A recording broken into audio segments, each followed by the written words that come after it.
রাধারানী কৃষ্ণ শূন্য অবস্থায় আছেন 100 বছর। কৃষ্ণ শূন্য, কৃষ্ণকে না পেয়ে কৃষ্ণ অদর্শনে আছেন 100 বছর। যে রাধারানী রূপে বর্ণনা করেছে, শ্রীকৃষ্ণের রূপ লীলাতে বর্ণনা করেছে যে আমার যদি মিনের নয়ন হতো আমি অপলকে আমার প্রাণ গোবিন্দের দিকে তাকিয়ে থাকতাম।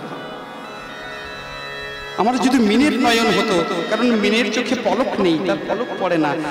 আমার চোখে তো ভগবান পলক দিয়েছে, তাতে আবার দিয়েছে আঁখি ভরা জল।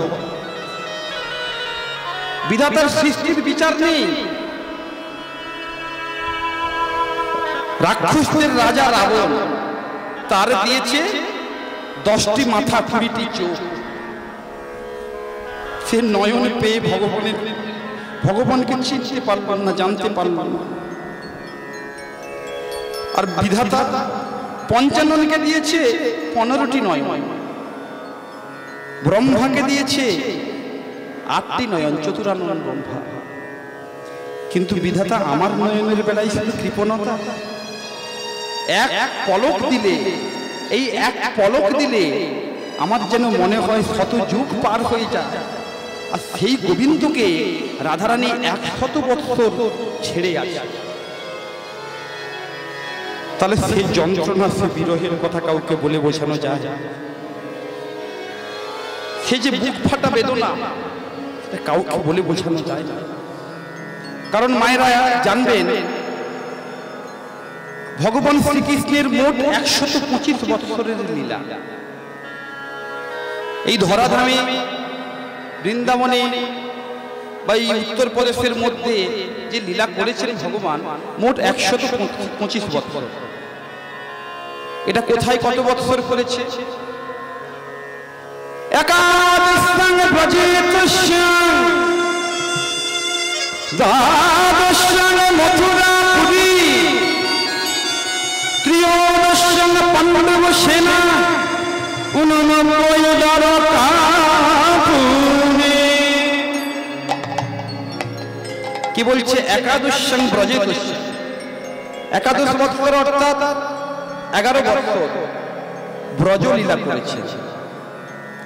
দ্বাদশং মথুরাপুরী, 12 বৎসর মানে 12 বৎসর মথুরাতে লীলা করেছে। ত্রয়োদশং পাণ্ডব সেনা, 13 বৎসর মানে 13 বৎসর পাণ্ডবদের সঙ্গে কাটিয়েছে। আর 89 দ্বারকাপুরী, 89 বৎসর দ্বারকা লীলা করেছে। এই বৃন্দাবনের কৃষ্ণ আর দ্বারকার কৃষ্ণের মধ্যে অনেক পার্থক্য পাবো। বৃন্দাবনের কৃষ্ণ হলো প্রেমের কৃষ্ণ, প্রেমময় কৃষ্ণ। আর দ্বারকার কৃষ্ণ হলো ঐশ্বর্যের কৃষ্ণ, অহংকারের। এই ভগবান শ্রীকৃষ্ণের লীলা হলো 11 বছর ব্রজ লীলা। এই ব্রজ ছেড়ে যখন প্রাণ গোবিন্দ বিদায় নিলেন, রাধারানীকে যাওয়ার সময় বলে গেছে, কালী বলি কালা গেল মধুপুরে, পদাবলিতে আছে, কালী বলি কালা গেল মধুপুরে, সেকালের কত বাকি আমার যৌবন শয়নে পড়িতেছে ভাটা, এখন আমি কি করি, এখন আমি কি করি। 11 বছর ব্রজলীলা করেছেন। তাহলে ভাবুন, মায়েরা সিরিয়াল দেখেন, রাধাকৃষ্ণের সিরিয়াল এখন হচ্ছে না? রাধাকৃষ্ণ সিরিয়াল কিছুদিন আগে হয়েছিল, এখন বন্ধ হয়ে গেছে মনে হয়, না হচ্ছে হয়তো। এই রাধাকৃষ্ণ সিরিয়ালে রাধারানীর বয়স মোটামুটি 22-24 বছর, কৃষ্ণের বয়স মোটামুটি 35 বছর। তাহলে এটা দেখার পরে যারা ভক্তির আশ্রয় করেনি, যারা সদ্গুরুচরণ আশ্রয় করেনি, যারা শাস্ত্র পড়েনি, তারা কি ভাববে? নিশ্চয়ই ভগবান বড় বয়সে এইসব লীলা করেছেন। যত যত লীলা দেখছি আমরা, যত যত লীলা গাইছি আমরা, সেগুলো নিশ্চয়ই বড় বয়সে করেছে, যৌবন বয়সে করেছে। না, ভুল সিদ্ধান্ত, ভুল। এই যারা এখানে প্রডিউসার আছে, যারা ডিরেক্টর আছে, এদের চিন্তা ভাবনা সঙ্গে শাস্ত্রের চিন্তা ভাবনার কোনো মিল নেই। কারণ এখানে শাস্ত্রে বলেছে একাদশং ব্রজেতস্যং, 11 বছর ব্রজলীলা করেছেন রাধা, এবং কৃষ্ণের যে লীলা হয়েছে 11 বছর বয়স পর্যন্ত। ভগবান শ্রীকৃষ্ণ রাসলীলা করেছিলেন মাত্র 8 বছর বয়সে। 8 বছর বয়সে রাসলীলা করেছিলেন, আর 11 বছর পর্যন্ত বৃন্দাবনে লীলা করেছেন। এই বৃন্দাবন থেকে যখন কৃষ্ণ চলে গেলেন, এই কালীবলি কালা গেল মধুপুরে সেকালের কত বাকি, এই কথাটা যখন রাধারানীকে বলে গেছিলেন, তারপরে এই যে কাল বলে যে কাল হলো, কৃষ্ণের সঙ্গে রাধার আর কখনো মিলন হয়নি। আহা, রাধা কৃষ্ণের আর মিলন কখনো হয়নি। এই মিলন কখন হয়েছে? এই দ্বারকা লীলা, এই 89 দ্বারকাপুরী, এই 89 বছরে ভগবানের যখন লীলা শেষ হবে বা লীলা সম্বরণ করবে, তার কিছুদিন পূর্বেই এই লীলাটি হয়েছিল, যেটার নাম হলো প্রভাস যোগ্য লীলা, যেখানে রাধা এবং কৃষ্ণের সঙ্গে বৃন্দাবনে মা যশোদা পিতা নন্দ তার সখাগণের সঙ্গে ভগবানের মিলন হয়েছিল ওই দ্বারকাতে প্রভাসের তীরে। প্রভাসের তীরে ভগবানের সঙ্গে দেখা হয়। আজ যেহেতু কৃষ্ণ অদর্শনে রয়েছে, আজকে প্রাণ আমার প্রাণের রাধারানী তার সখীগণের সঙ্গে তিনি নয়নের জলে সদা সর্বদা বিগলিত হচ্ছে, আর শুধু ললিতা সখীকে বলে, ললিতা বলো বলো আমার কৃষ্ণ কোথায়? কৃষ্ণ ছাড়া তো আমি এক মুহূর্ত থাকতে পারি না, এক পলক আমি থাকতে পারি না, আমার কৃষ্ণ এনে দেখা।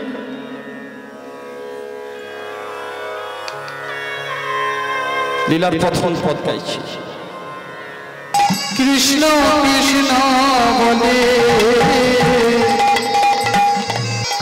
কাঁদে বাহুনি আমার প্রাণনাথ গেল কোথায়। কৃষ্ণ কৃষ্ণ বলে দুবাহু তোলে আমার প্রাণনাথ গেল কোথায়। ও মৃত্তিকায় উড়ে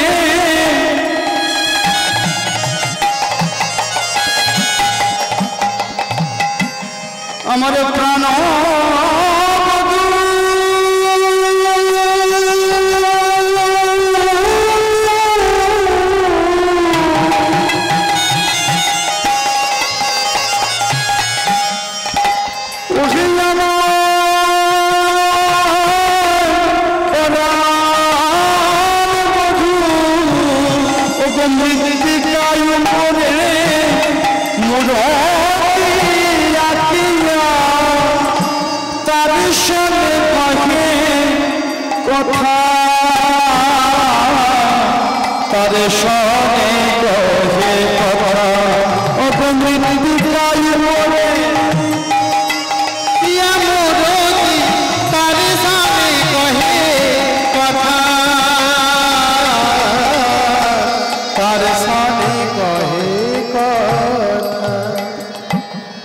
বলো বলো বধূ কথা বলো,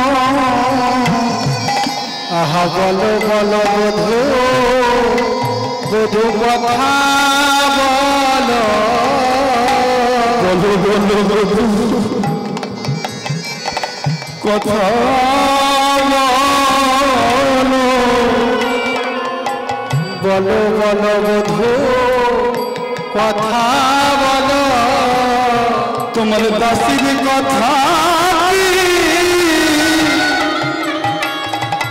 মনে পড়ে না। আহা বলো বলো বধূ কথা বলো, ও গো মৃত্তিকায় উড়ে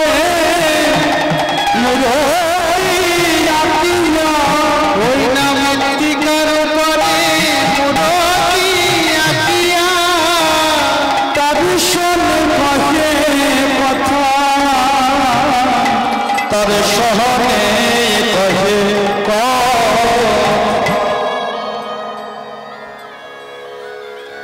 দেখুন কৃষ্ণ প্রেমে কতটা পাগল, কৃষ্ণ ভাবে কতটা বিভোর। মাটির উপরে রাধারানী এবং তার সঙ্গে যত সখীগণ আছে, সখীগণ পাশে বসে আছেন, আর রাধারানী মৃত্তিকার উপরে প্রাণ গোবিন্দের মূর্তি অঙ্কন করেছে। মূর্তিটি কোথায় থেকে আঁকা শুরু করেছে শুনুন।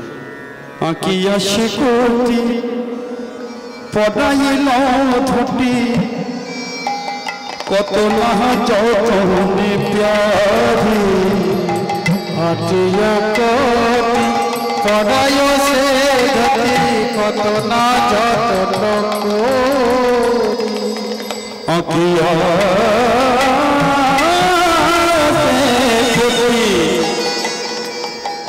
পড়াইল ধুটি,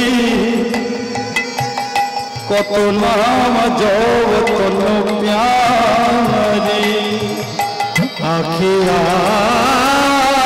কোটি পড়াইল ধুটি, কত না যতনে করি।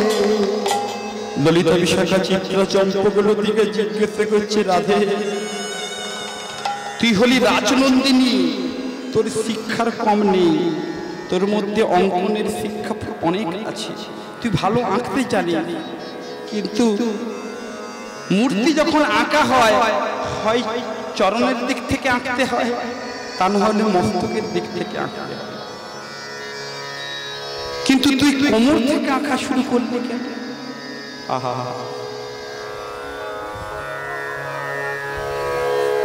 কোমরের দিক থেকে তুই আঁকা শুরু করলি কেন? আমাকে একবার বল। তখন রাধারানী বললেন,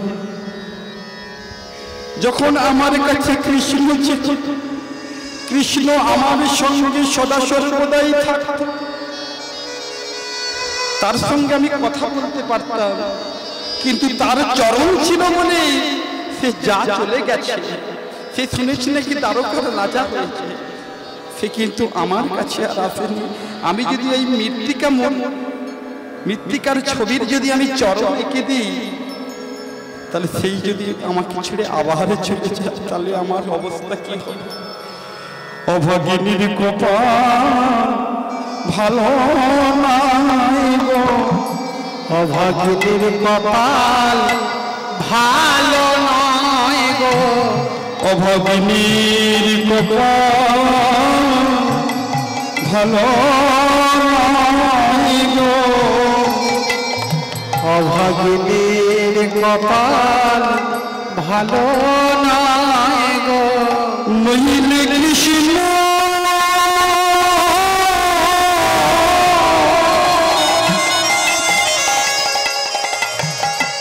ছেড়ে যেত না,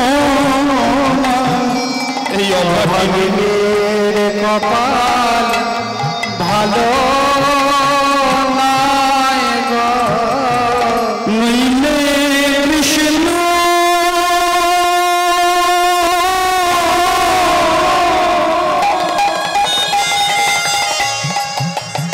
আমায় ছেড়ে যেত না, অভাগিনীর কপাল ভালো নাই রে। ও আচ্ছা আচ্ছা, বুঝলাম বুঝলাম, ললিতা বিশাখা চিত্র চম্পক লতিকা বলে বুঝলাম, তোর কপাল ভালো নয়, সেই জন্যই কৃষ্ণ ছেড়ে গেছে, আর সেই জন্যই তুই কোমর থেকে আঁকা শুরু করেছিস। আঁকিয়া সে কোটি পড়াইল ধুটি, কত না যতন প্যারি। এবার না ভীষণ আঁকিল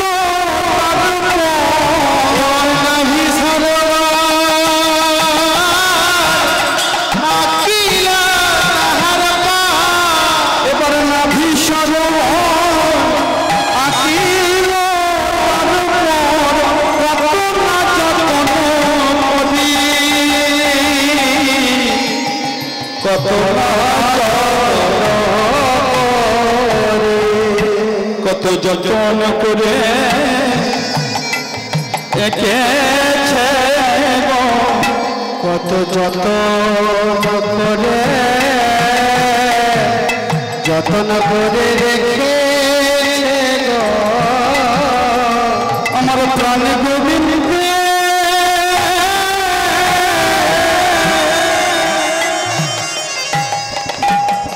মূর্তি খানি, কত যতন করে এঁকেছে গো, আমার প্রাণ গোবিন্দ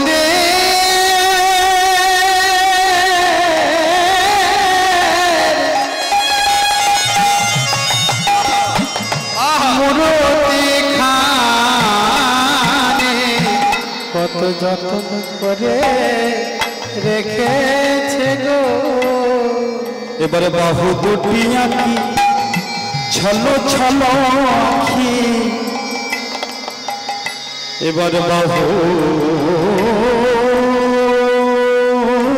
দুটি আঁকি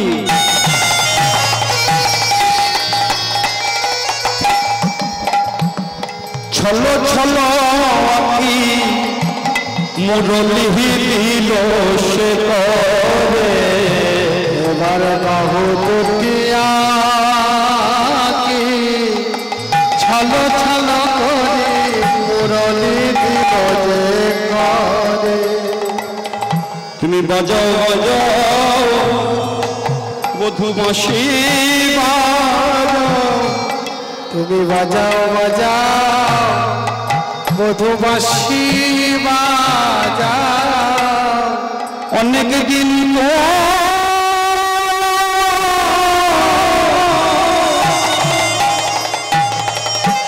ওই বাঁশি শুনি নাই গো, তুমি বাজাও বাঁশি বাজাও। এবারে ঠকিবা অপরূপ শোভা, এবারে তোমাকে কঠিয়া অপরূপ শোভা। এবারে ঠকিবা। আহা ও মায়েরা, কম্ভু কণ্ঠ কি জানেন? এর আগের প্রতিটা ভাষা বোঝা গেল, এই ভাষাটার অর্থটা বোঝা যায়নি, বুঝিয়ে বলছি। কম্ভু কণ্ঠ কথার অর্থ হলো কম্ভু। দেখবেন অনেক ছেলেদেরও আছে, অনেক মেয়েদেরও আছে, এই গলাতে দুটো তিনটে করে ভাঁজ থাকে, অনেকে থাকে না, ফুলে ফুলে যায় ভাঁজ, গলার যেন হার করে আছে এমন মনে হয়। এটাকে বলা হয় কম্ভু কণ্ঠ। কম্ভু কণ্ঠ কিবা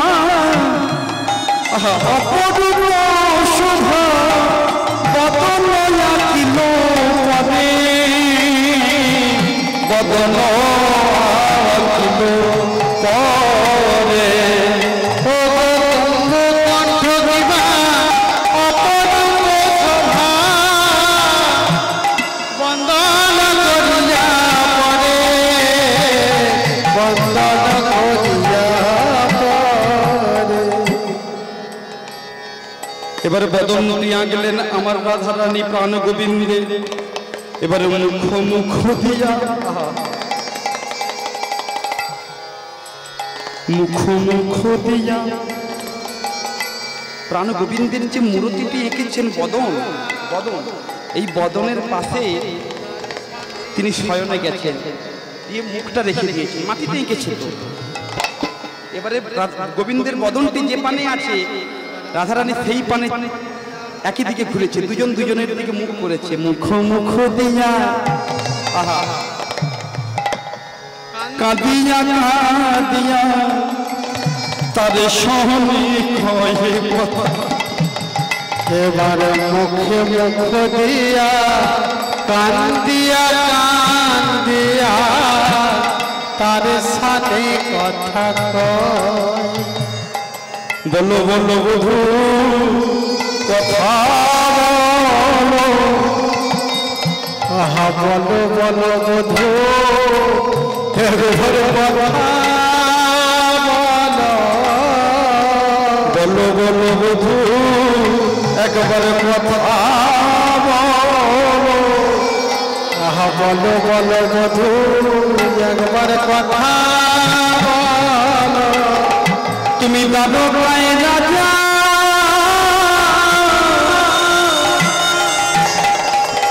হয়েছ মনে, আহা বলো বলো একবার একবার কথা বলো। বলে দাসীর কথা কি মনে পড়ে না, দাসীর কথা কি পড়ে না, তুমি জানো গায়ে রাজা হয়েছ মনে, এই দাসীর কথা কি মনে পড়ে না।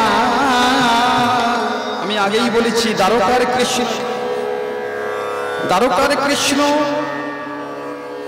আর বৃন্দাবনের কৃষ্ণের অনেক পার্থক্য। দ্বারকার কৃষ্ণ হলো প্রেমের নটবর, প্রেমের ঠাকুর। বৃন্দাবনের কৃষ্ণ হলো প্রেমের ঠাকুর, আর দ্বারকার কৃষ্ণ হলো ঐশ্বর্যের ঠাকুর। প্রাণ গোবিন্দ তো ওদিকে দ্বারকায় লীলা করছেন, দ্বারকার রাজা হয়েছেন, এদিকে আমার রাধারানী মৃত্তিকা উপরে তিনি ক্রন্দন করছেন, তিনি কাঁদছেন প্রাণ গোবিন্দ অদর্শনে। এদিকে নারদ মুনি ভাবলেন, ধুর ধুর ধুর ধুর, আমি যতগুলো যুগ এলো আমি সত্য যুগে যুদ্ধ দেখেছি, ত্রেতা যুগ গেল শুধু যুদ্ধ দেখেছি, যেখানে যাই শুধু যুদ্ধের আলোচনা, আমার আর ভালো লাগে, আর ভালো লাগছে শুধু যেখানে যাই শুধু লড়াই। ও মায়েরা, যেখানে যাই শুধু লড়াই, ভাল লাগে আর একদম আমার ভাল লাগছে। আমাকে এবার একবার দেখতে হবে কোথায় প্রেম ভক্তি, কোথায় প্রেম আস্বাদন করা যায়, প্রেম পাওয়া যায়, কোথায় ভালোবাসা আছে, এইখানে আমাকে একটু চিন্তা করতে হবে, আমাকে খুঁজতে হবে কোথায় প্রেম পাওয়া যায়। কারণ সত্য যুগে নারায়ণ অবতারে শুধু যুদ্ধ হয়েছে, অসুরদের সঙ্গে শুধু যুদ্ধ। ত্রেতা যুগে রাবণের সঙ্গে কত না যুদ্ধ, 12 বছর ধরে যুদ্ধ হয়েছে, শুধু যুদ্ধই হলো, শুধু যুদ্ধ দেখে গেছি। আবার এই দাপর যুগ, এই দাপর যুগে আবার কুরুক্ষেত্রের যুদ্ধ, যুগে যুগে শুধু যুদ্ধই দেখে গেলাম, প্রেম ভক্তি প্রেম আর পেলাম না। তাই আমাকে প্রেমের কথা চিন্তা করতে হবে। একলি বসিয়া নারদ চিন্তে মনে মনে, একলি বসিয়া নারদ চিন্তে মনে মনে, একলি বসিয়া নারদ চিন্তে মনে মনে, একলি বসিয়া নারদ চিন্তে মনে মনে, বসিয়া নারদ চিন্তে মনে মনে। কোথায় পাবো সুখ ভক্তি পাইব কেমনে, কোথায় পাবো সুখ ভক্তি পাইব কেমনে, কোথায় পাবো সুখ ভক্তি পাইব কেমনে, পাবো সুখ ভক্তি পাইব কেমনে। ওই রে ঢেকি ঢেকি আয়। এই দেখুন, এই এই জিনিসগুলোকে তত্ত্বগুলো আস্বাদন করা আমাদের জানতে প্রয়োজন আছে। কি বলুন তো, এই ঢেকি এখনকার তো দেখাই যায় না, ঢেকি দেখা যায়? নারদ মুনি ঢেকিকে বাহন করলেন কেন? ঢেকি তো কোনো, ওর মধ্যে কি প্রাণ আছে? প্রাণ আছে কি নেই? ঢেকির কি প্রাণ আছে? ঢেকির তো প্রাণ নেই, কিন্তু ঢেকিকে বাহন করলেন কেন? মা দুর্গার বাহনকে সিংহ, তার না হলে প্রাণ আছে, কিন্তু ঢেকির তো আর প্রাণ নেই, ঢেকিকে বাহন করলেন কেন? দেখুন তত্ত্ব এখানেই লুকিয়ে আছে। বাহন, এই বাহন অর্থাৎ আমরা যে গাড়ি করে এসেছি এই আমাকে নিয়ে যাবে, এটা নয়। আগে জানতে হবে বাহনটা কি। এই ঢেকির সঙ্গে নারদ মুনির চরিত্রের স্বভাবের মিল আছে। ঢেকির কাজ কি? যখন ঢেকিটা পড়ে, যেখানে যাই পড়ে না কোনে মুসুন্দায় এসে পড়ে, তাই তো এক জায়গাতে পড়ে। তা নারদ মুনি তো চারিদিকে ঘুরে বেড়ায়, চারিদিকে শুধু কৃষ্ণ কৃষ্ণ বলে ঘুরে বেড়ায়, চারিদিকে তিনি তেনার কাজ কি? শুধু ঝগড়া লাগানো, কাঠি করা, পেছনে কাঠি করা স্বভাব আছে না? তার নারদ মুনি এরকম ব্যক্তি একজন। তার নারদ মুনি মনে মনে ভাবছে যে আমি ঢেকিকে যদি বাহন করি এটার অর্থটা কি? না, আমার মনটা যেখানেই থাকুক না কেন আমার ঢেকি, আমার বাহন, আমার ঢেকি যখন পরে কোথায় পড়ে? এক জায়গাতে পড়ে, মাথা নেড়ে নেড়ে পড়লো কোথায়? এক জায়গায়। আমার চিন্তাটা যেন থাকে এক জায়গায়। এই যে ঢেকিটা পড়লো এক জায়গাতে পড়ে, ঘুরে ঘুরে উপরে ঘরে ঘুরে পড়লো এক জায়গাতে পড়লো, তাই তো এক জায়গাতে পড়লো। নারদ মুনির স্বভাবের সঙ্গে মিলটা কোথায়? না এখানে। কিভাবে? যে আমি যাই করি না কেন আমার মনটা যেন সর্বদা কৃষ্ণ পদে থাকে, ভগবানের পদে থাকে, এই জন্য ঢেকি বাহন করলেন। এত বলি নারদ ঋষি ঢেকি আরোহণে, এত বলি নারদ ঋষি ঢেকি আরোহণে, এত বলি নারদ ঋষি ঢেকি আরোহণে, এত বলি নারদ মুনি ঢেকি আরোহণে। নাচিতে নাচিতে গেলাম মধুর বৃন্দাবনে, নাচিতে নাচিতে গেলাম মধুর বৃন্দাবনে, নাচিতে নাচিতে গেলাম মধুর বৃন্দাবনে, নাচিতে নাচিতে গেল মধুর বৃন্দাবনে, নাচিতে নাচিতে গেল মধুর বৃন্দাবনে, নাচিতে গেলাম মধুর বৃন্দাবনে, নাচিতে নাচিতে গেল মধুর বৃন্দাবনে। তত্ত্বদর্শী নারদ ঋষি চারি পানে যায়, নারদ মুনি চারি পানে যায়।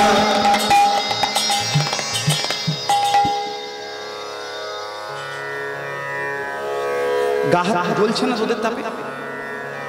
জ্বলছে না? মুখগুলো জ্বালা জ্বালা করছে। নারদ মুনিরও অঙ্গ জ্বলছে, আমাদের অঙ্গ নয়, আমাদের অঙ্গ নয়, নারদ মুনির অঙ্গ জ্বলে যাচ্ছে। কি জন্য? তত্ত্বদর্শী নারদ ঋষি চারি পানে যায়, মুনি চারি পাশে যায়, তত্ত্বদর্শী নারদ ঋষি চারি পানে যায়, মুনি চারি পানে যায়। কোথা হসে তার হাসি লাগে মোর গায়, কোথাও নাম আছে তাকে মরে যায়, কোথা হতে তার হাসি লাগে মোর গায়, কোথাও নাম আছে লাগে মরে যায়। অঙ্গ কেন জ্বলে যায়, জ্বলে যায়।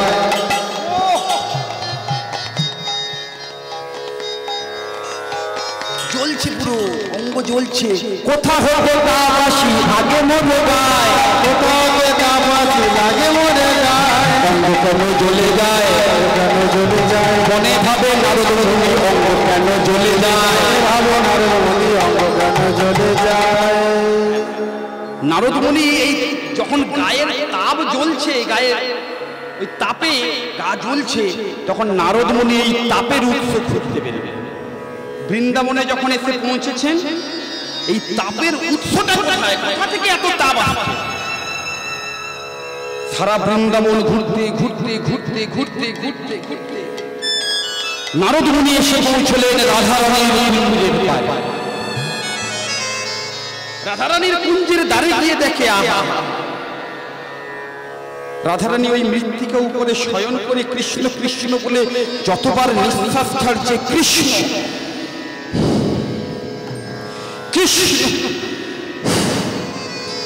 এই যে নিঃশ্বাসটা ছাড়ছে, এই প্রতিটি নিঃশ্বাসে অগ্নিস্ফুরিত হচ্ছে, আর সেই তাপ সারা বৃন্দাবনে ছড়িয়ে পড়ছে। আর যেই না নারদ মুনি গিয়ে দাঁড়িয়েছে, রাধারানী ছুটে গিয়ে নারদের চরণ যুগল জড়িয়ে ফেলেছে।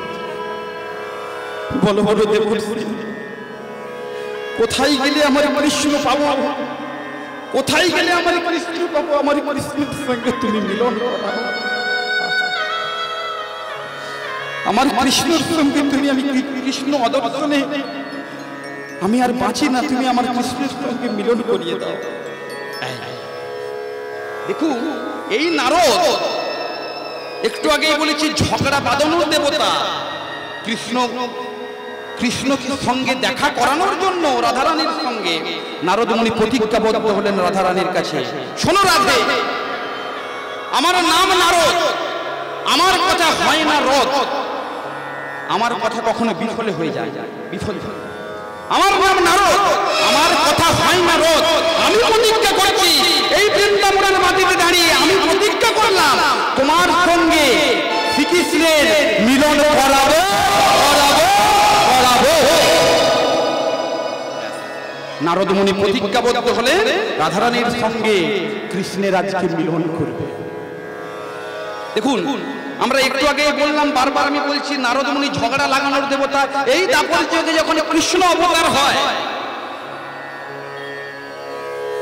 দৈবকীকে নিয়ে যখন তার শ্বশুরালয়ে দেওয়ার জন্য কংস রাজা নিজের রথের সারথি হয়ে যাচ্ছেন, তখন আকাশে দৈবমণি হয়েছে, তোমারে বধিবে যে গোকুলে বাড়িছে সে,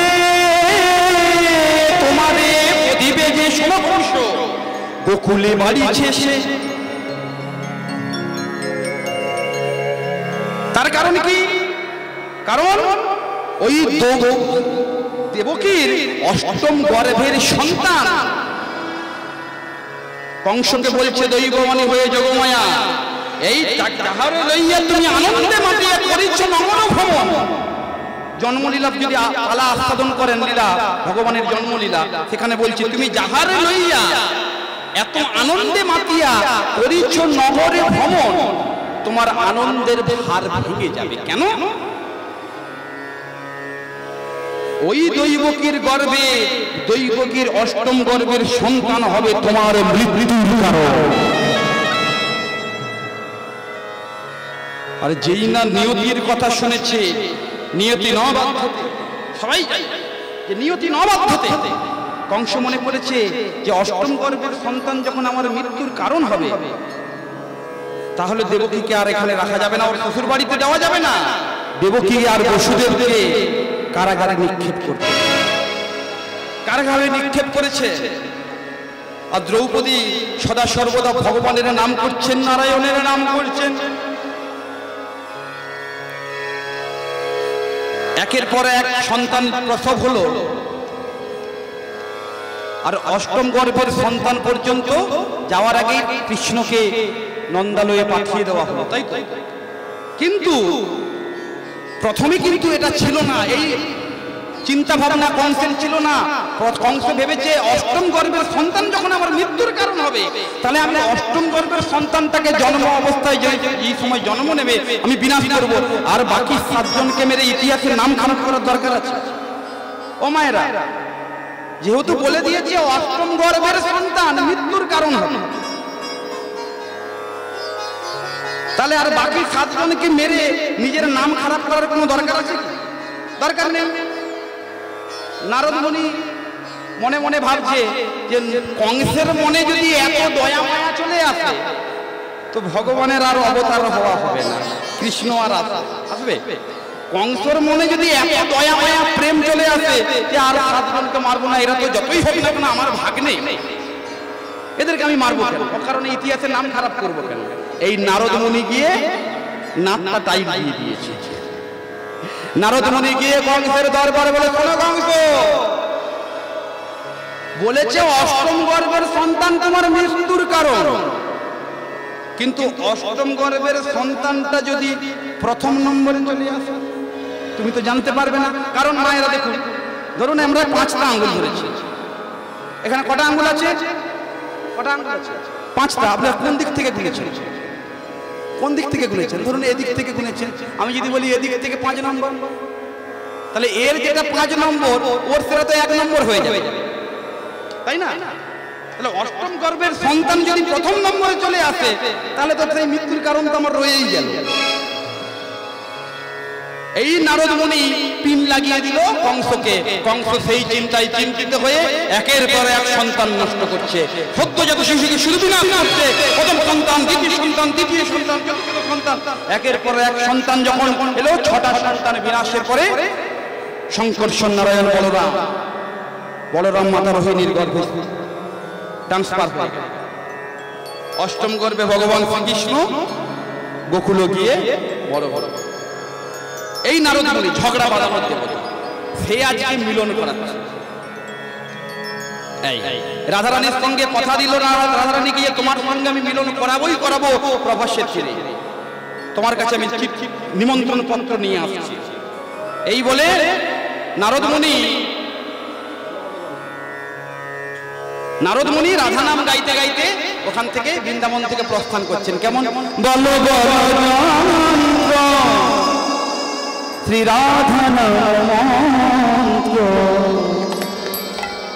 জাগ যজ্ঞ ব্রত কিছু নাহি অন্ত,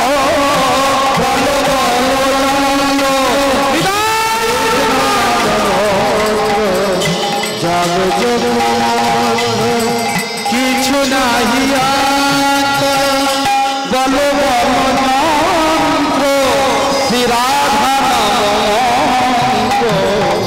জাগ যোগ ব্রত কিছু নাহি,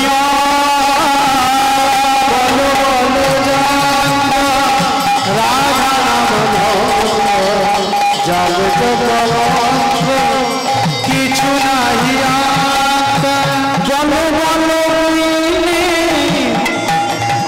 ওই রাধা নাম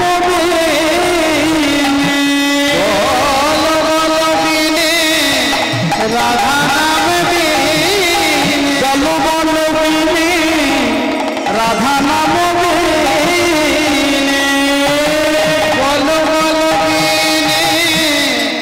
রাধা নাম এই ত্রিভুবন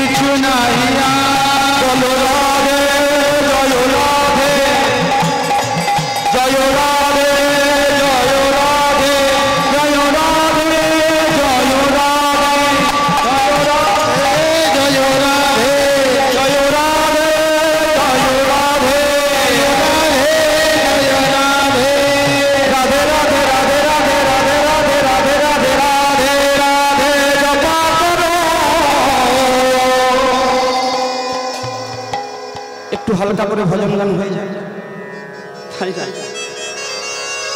ভেতরে ভেতরে একটু আস্বাদন হোক। বলো রাধে রাধে রাধে রাধে রাধে রাধে রাধে রাধে রাধে রাধে রাধে রাধে রাধে জপা করো।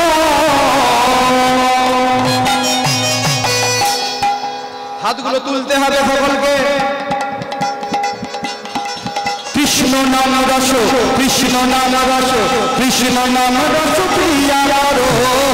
রাধে রাধে জপা করো, কৃষ্ণ নাম রস প্রিয়া করো।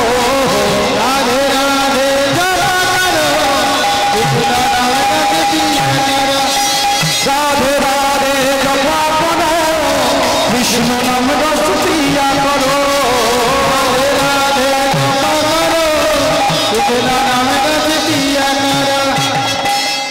রাধে রাধে জপা করো, কৃষ্ণ নাম রস প্রিয়া করো।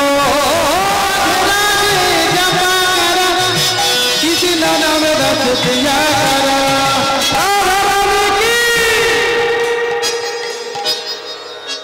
কাউকে এখানে বাদ দিলে হবে না, কেউ বাদ দিলে আমি কাউকে বাদ দিই, কেউ মুখে না বললে আমি ছাড়বো না, আমি আপনার থেকে নামবই না, মুখে নাম নাম।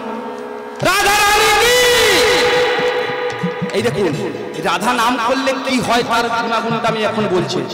রাধে রাধে জপা করো, কৃষ্ণ নাম রস প্রিয়া করো। রাধে রাধে জপা করো, কৃষ্ণ নাম রস প্রিয়া করো। রাধে কৃপা দৃষ্টি, কৃপা দৃষ্টি, কৃপা দৃষ্টি বর্ষা করো। কৃষ্ণ নাম রস প্রিয়া করো। রাধে রাধে জপা করো, কৃষ্ণ নাম রস প্রিয়া করো।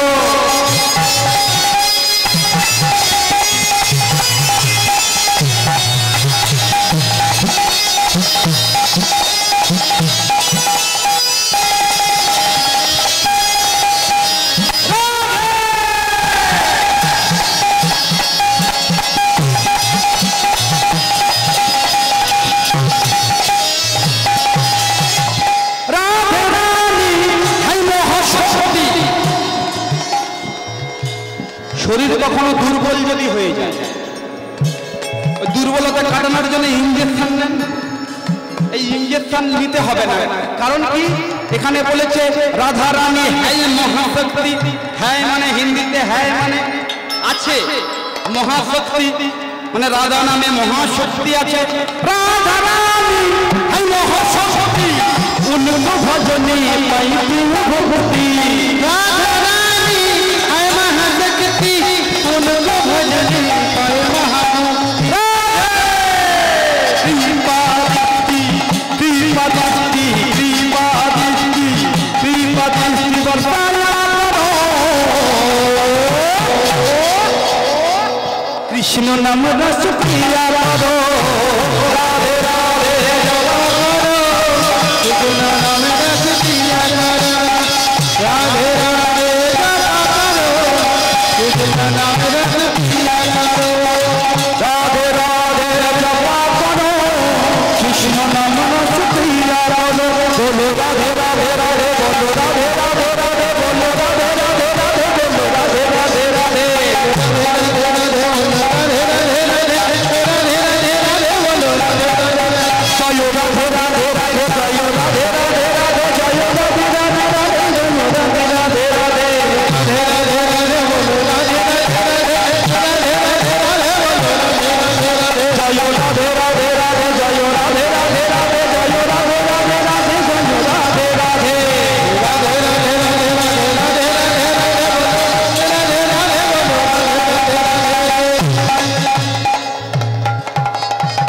রাধার নাম গাইতে গাইতে আমরা এলাম আবার সেই দ্বারকাপুরীতে। আর সঙ্গে এসেছে কে? আমাদের নেতা, আমাদের লিডার, যার চরণাশ্রয় না করলে হয় না। নারদ মুনির চরণাশ্রয় করে আমরা কিন্তু নারদ মুনির পেছনে পেছনে দ্বারকায় এসেছি। আর দ্বারকায় এসে এই নারদের কণ্ঠে এত সুন্দর মধুর রাধা নাম শুনে প্রাণ গোবিন্দ আর সিংহাসনে বসে থাকতে পারে। অমনি চমকে উঠেছে, অমনি চমকে উঠেছেন। এই দ্বারকার শুষ্ক পথে, শুষ্ক মরুপথে, শুষ্ক মরুপথ, যেখানে প্রেমের অঙ্কুর বিন্দু মাত্র নেই, শুধু ঐশ্বর্য ঐশ্বর্য,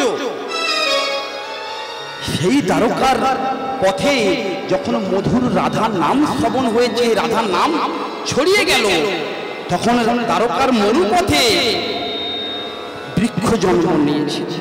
কৃষ্ণ প্রেমের অঙ্কুর, রাধা প্রেমের অঙ্কুর জন্ম নিয়েছে, প্রেমের অঙ্কুর জন্ম নিয়েছে। এই যেই না রাধা নাম শুনেছে প্রাণ গোবিন্দ, অমনি সিংহাসন থেকে ছুটতে ছুটতে ছুটতে ছুটতে নেমে আসতে এসে দাঁড়ে গিয়ে যেই কৃষ্ণ দাঁড়িয়েছেন, অমনি নারদ মুনির সঙ্গে দেখা। এই রাধা নাম যেই শুনেছে, সিংহাসন থেকে নেমে এসে যেই দাঁড়িয়েছে, নারদ মুনি দরজার ভেতর থেকে ভেতরে প্রবেশ করছে। দুজনের মুখোমুখি দেখা। দ্বারকারাজ কৃষ্ণচন্দ্র কি জয়, দ্বারকারাজ কৃষ্ণচন্দ্র কি জয়। কৃষ্ণের আপনাদেরকে এত বলতে হয় কেন আমি বুঝি না। ভগবানের জয়ধ্বনি দিতে গেলেও বলতে লাগবে, আমার উপকার। গরম পড়েছে খুব, গরম পড়েছে তো হাত পা ছাড়া দিয়ে তো ছাড়াবে, না তো ঘাম জমে যাবে। হাত পা ঘাম জমে যাবে, হাত পা তো ছাড়িয়ে বলবেন। এটা আমার উপকার নয়, ভগবানের জন্ম জয়ধ্বনি দিলে আপনাদেরই উপকার। আমি উপলক্ষ, হাতগুলো তুলুন। দ্বারকারাজ কৃষ্ণচন্দ্র কি, দ্বারকারাজ কৃষ্ণচন্দ্র কি, দ্বারকারাজ কৃষ্ণচন্দ্র কি। নারদ মুনির সঙ্গে যখন কৃষ্ণের কথোপকথন হলো, সামনাসামনি দেখা হলো, নারদ মুনি প্রণিপাত। আপনি তো কোনো কারণ ছাড়া এখানে আসেন না, কিন্তু এত সুন্দর মধুর রাধা নাম আমাকে কে শোনাবে? তখন নারদ মুনি বলছে, ধূত ধূত ধূত, সবসময় তো আমি কৃষ্ণ নাম করে দেখলাম, সবসময় তো নারায়ণের নাম করে দেখলাম, তার থেকে অনেক বেশি প্রেম রাধা নাম। আহা, কারণ রাধা নাম বললেই প্রেম। রাধার নামটা হলো প্রেমের খনি। রাধা নাম যেই না নারদ মুনি বলা শুরু করেছে, প্রেমের ভান্ডার ভর্তি।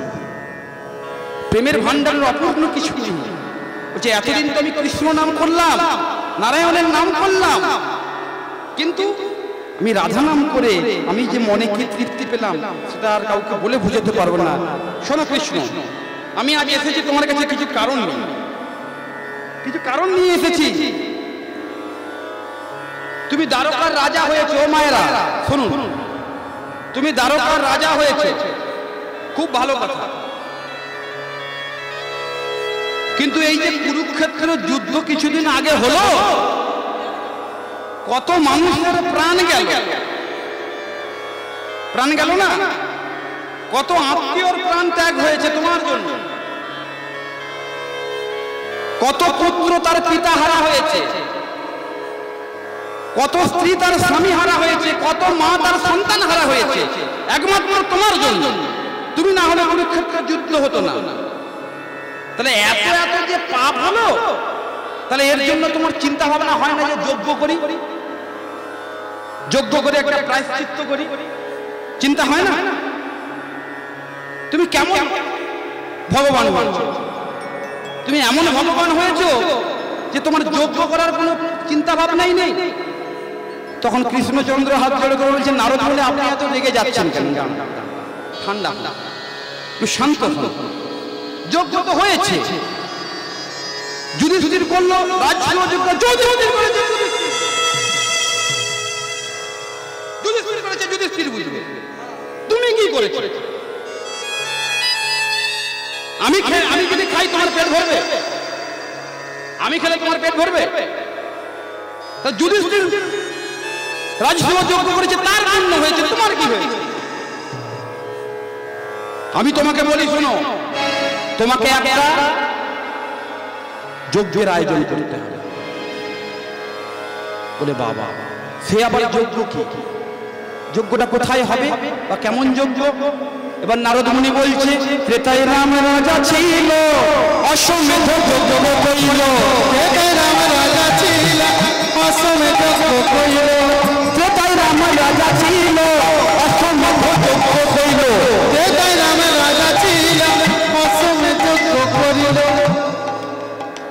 ত্রেতা যুগে রাম রাজা অশ্বমেধ যজ্ঞ করেছিল।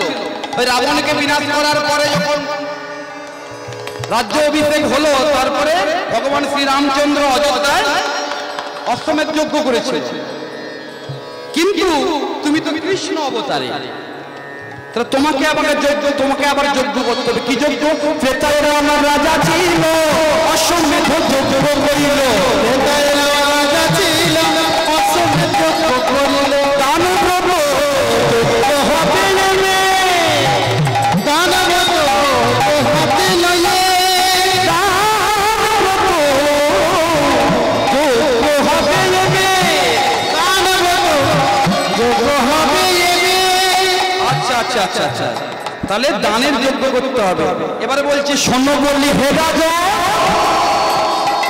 দেখুন, এই যজ্ঞ করতে গেলে কিছু নিয়ম নীতি আছে। নারদ মুনি নিয়ম নীতিগুলো বলছে কি? শোন বললি হে রাজা, ত্রিভুবন নিমন্ত্রণ। বলি হে রাজা, ত্রিভুবন নিমন্ত্রণ। ত্রিভুবন নিমন্ত্রণ। ত্রিভুবনে অতলে বিতলে সুতল তলাতল রসাতল মহাতল পাতাল সাতটা ভূলোক, সাতটা পাতাল, সাতটা ভূলোক, ভূগোলোক, তপলোক, সরলোক, জনলোক, মহালোক, স্বর্গ। তাহলে এই যে 14 ভুবন, এই 14 ভুবনেই তোমাকে নিমন্ত্রণ করতে হবে। শোন বলি হে রাজা, ত্রিভুবন নিমন্ত্রণ। শোন বলি হে রাজা, ত্রিভুবন নিমন্ত্রণ। সবার যে করিতে হইবে, সবার যে করিলে হইবে, সবার যে করিতে হইবে, সবার যে বলিতে হইবে, সবার যে করিতে হইবে, নিমন্ত্রণ সবার যে করিতে হইবে। তাহলে নিমন্ত্রণ করতে হবে এই ত্রিভুবনে, 3টা ভুবনে যতজন আছে সবাইকে নিমন্ত্রণ করতে হবে। আর কি করতে হবে শোনো, যে যা চাইবে তাই দিবে, সবার আশা মিটাইবে। যে যা চাইবে তাহাই দিবে, সবার আশা মিটাইবে। যে যা চাইবে তাই দিবে, সবার আশা মিটাইবে। যে যা চাইবে তাহা দিবে, সবার আশা মিটাইবে। দান করিবে, দান করিবে হাসি মুখে, দান করিবে হাসি মুখে।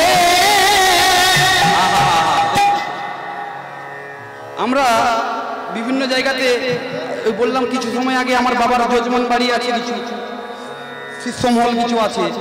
এখন কিছু মানুষ যখন দান করে না, এই দান দেওয়ার সময় যদি মুখটা,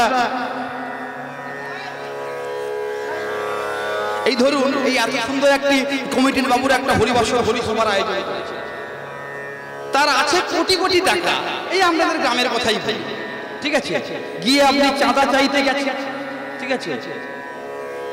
আপনি বলেছেন বাবু 500 টাকা দিন, 500 টাকা হলে হরিবাসরটা একটু, আপনার মতো মানুষ যদি 500 টাকা না দেয়, দেবে কে? তোর কাকার ওষুধ কিনতে হবে, কাকার ওষুধ কিনতে হবে, ওষুধ কিনতে অনেক টাকা যাচ্ছে। তুই একটা কাজ কর, 50টা টাকা রাখ, আর বাকি 450 টাকা তোর কাকার ঔষধের জন্য লাগবে। তো বাবা ওই টাকাটা ঔষধেই খাবে, তাই না? ডাক্তার খাবে না। আর দান করার সময় যদি দান দেওয়ার পরে যদি মুখ থেকে এত টাকা দান, এত টাকা দিতে হবে চাঁদা, এই দানে কোনো লাভ নেই। বা দেওয়ার পরে যদি ভাবেন বাবা 1000 টাকা দিয়ে দিলাম, 50 টাকা দিলেই ভালো হতো, যা এইটা যদি ভাবে, তার কোনো ফল পাবে না। সব শেষ, সব শেষ, জীবন শেষ। ভাবলেই জীবন শেষ। দান করিবে হাসি মুখে, আহা দান করিবে হাসি মুখে, আহা দান করিবে সদা হাসি মুখে, দান করিবে হাসি মুখে। কথা মানলাম, এরপরে তৃতীয় শর্তটা কি আছে বলো? তৃতীয় শর্ত, সর্বশেষে দান দিয়া ভিক্ষার ঝুলি কন্ধে লইয়া, সর্বশেষে দান দিয়া ভিক্ষার ঝুলি কন্ধে লইয়া, সর্বশেষে দান দিয়া। এই শর্তটা মানা যায়? এই শর্তটা কি মানা যায়? সর্বশেষে দান দিয়া ভিক্ষার ঝুলি কন্ধে লইয়া, ভিক্ষা করি যাবে মন সুখে, ভিক্ষা করি যাব মন সুখে। দেখুন নারদ মুনি বলছে তুমি ভিক্ষা সবাইকে দান করবে। এরপরে শর্তটা হচ্ছে দান করে, দান করে,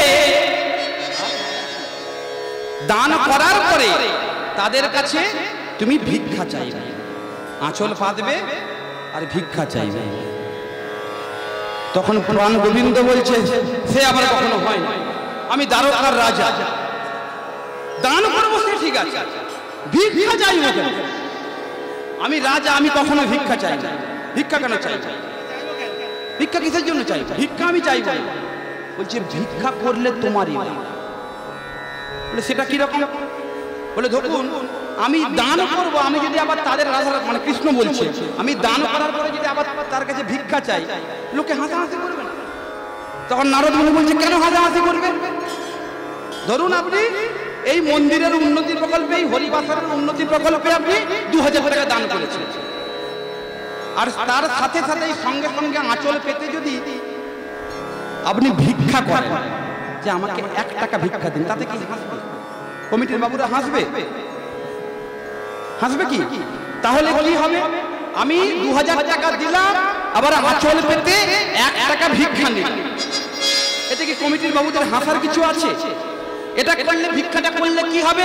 তোমার দানের অহংকার দূরে যাবে, দানের অহংকার দূরে যাবে, দানের অহংকার দূরে যাবে, দানের অহংকার দূরে যাবে, তোমার দানের অহংকার দূরে যাবে। দান করার পরে, দান করার পরে 2000 টাকা দান করলো, এবারে ও যদি মনে ভাবে বা কখনো এই কমিটির বাবুদেরকে বলে বাবা তোমাদেরকে সেদিনকার অনুষ্ঠানে 2000 টাকা দান দিলাম, 2000 টাকা দান দিয়েছে, সবাই তো 50 টাকা দেবে, 2000 টাকা দিয়েছে, মানে অহংকার। আর ওখানে যদি সে ওই 2000 টাকা দান দেওয়ার পরে 1 টাকা ভিক্ষা চেয়ে নেয়, তখন কমিটির বাবুদের বলার রাস্তা থাকবে তুমি তো আমার কাছে ভিক্ষা চেয়েছো, আমি 1 টাকা হলে তোমাকে ভিক্ষা দিই। তাহলে দানের অহংকার দূরে যাবে, দানের অহংকার দূরে যাবে, ভিক্ষা ভিক্ষা ভিক্ষা করো, দানের অহংকার দূরে যাবে, ভিক্ষা করবে, দানের অহংকার দূরে যাবে, আঁচলে পেতে ভিক্ষা করবে, নিতাই গৌর হরি বল,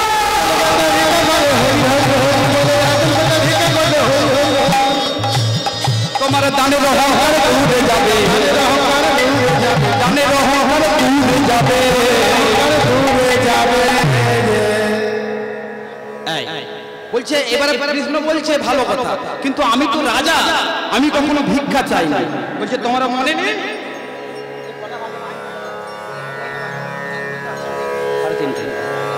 অনেকটাই বাকি আছে, তত্ত্বগুলো এর ভেতরে ভেতরে হেভি হেভি তত্ত্ব আছে, কত বলবো। আমার পরে আবার লীলা আছে আসানসোলে 8টা থেকে, আমি যদি এখানে 4টায় শেষ করি আমার যেতেই 4 ঘন্টা লাগবে, গিয়ে গান ধরে খুব টাফ হয়ে যাবে, যে 4টাতেই আমি রাখলাম। সেই দিনকার তুমি ভিক্ষা করেছিলে কবে? সত্য যুগে, যখন তুমি বলির কাছে ভিক্ষা চাইতে গিয়েছিলে।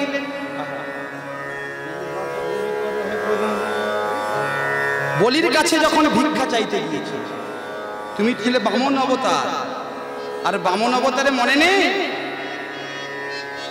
বলিকে পরীক্ষা করার জন্য বামন অবতারে ভগবান গিয়েছিলেন, তুমি কত বড় দানী হয়েছে, তোমাকে আমি পরীক্ষা করব।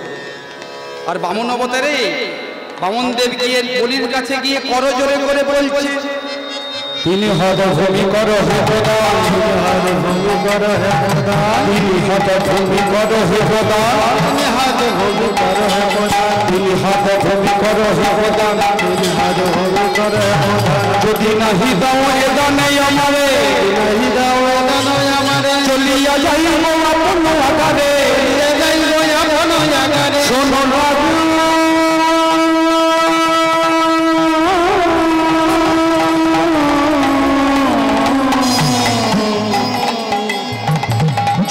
যাইব আপন আপনে শোনো রাজা শোনো রাজা শোনো রাজা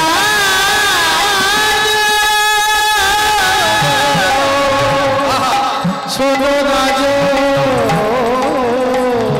যদি নাহি দাও এ দান আমারে চলিয়া যাইব আপন আকারে যদি নাহি দাও এ দান আমারে চলিয়া যাইব আপন আকারে সবারে কহিব দানের কথা আমারে কহিব দানের কথা সংসারে খেলে তুমি শপথ করো মাথা রাখিও তুমি শপথ করো না না না আমায় দেহ দান দেহ আমায় দেহ দান দেহ আমায় দেহ দান দেহ আমায় দেহ দান দেহ তিন প্রভু করো হে প্রদান আমায় দেহ দান দেহ তিন প্রভু করো হে প্রদান আমায় দেহ দান দেহ বামন অবতারে বলি রাজার কাছে করজোড়ে মিনতি করছে আমায় দান দেব তুমি প্রতিজ্ঞাবদ্ধ হয়েছে তুমি যে যা চাইবে দান দেবে তুমি দানের প্রতিজ্ঞাবদ্ধ হয়েছে কিন্তু আমি তোমার কাছে দান চাইছি বেশি নয় অন্তত আমাকে 3 পদভূমি মাত্র 3 পদভূমি পাশে ছিল অসুর গুরু শুক্রাচার্য বলিকে বলছে বলি এই ভুল পথে পা বাড়িও না ভুল করো না সর্বস্ব খোয়াবে একটা ভুলের কারণে ও মায়েরা একটা ভুলের কারণে সর্বস্ব খোয়াবে এই ভুলটা দ্বিতীয়বার করো না বলি ওকে দান দিও না তখন বলি রাজা তার গুরুদেবের কাছে করজোড়ে করে বলছে গুরুদেব এই তো বামন বেটে অবতার বেটে মানুষ বেটে ব্রাহ্মণ এই কারণে নাম হলো বামন বেটে ব্রাহ্মণ ওই তো ছোট্ট ছোট্ট দুটি পা তাতে না হলে 3 পদ ভূমি মেপে নেবে আমার তো এই স্বর্গমর্ত পাতালের রাজা অধিপতি তাহলে এই স্বর্গমর্ত পাতালের মধ্যে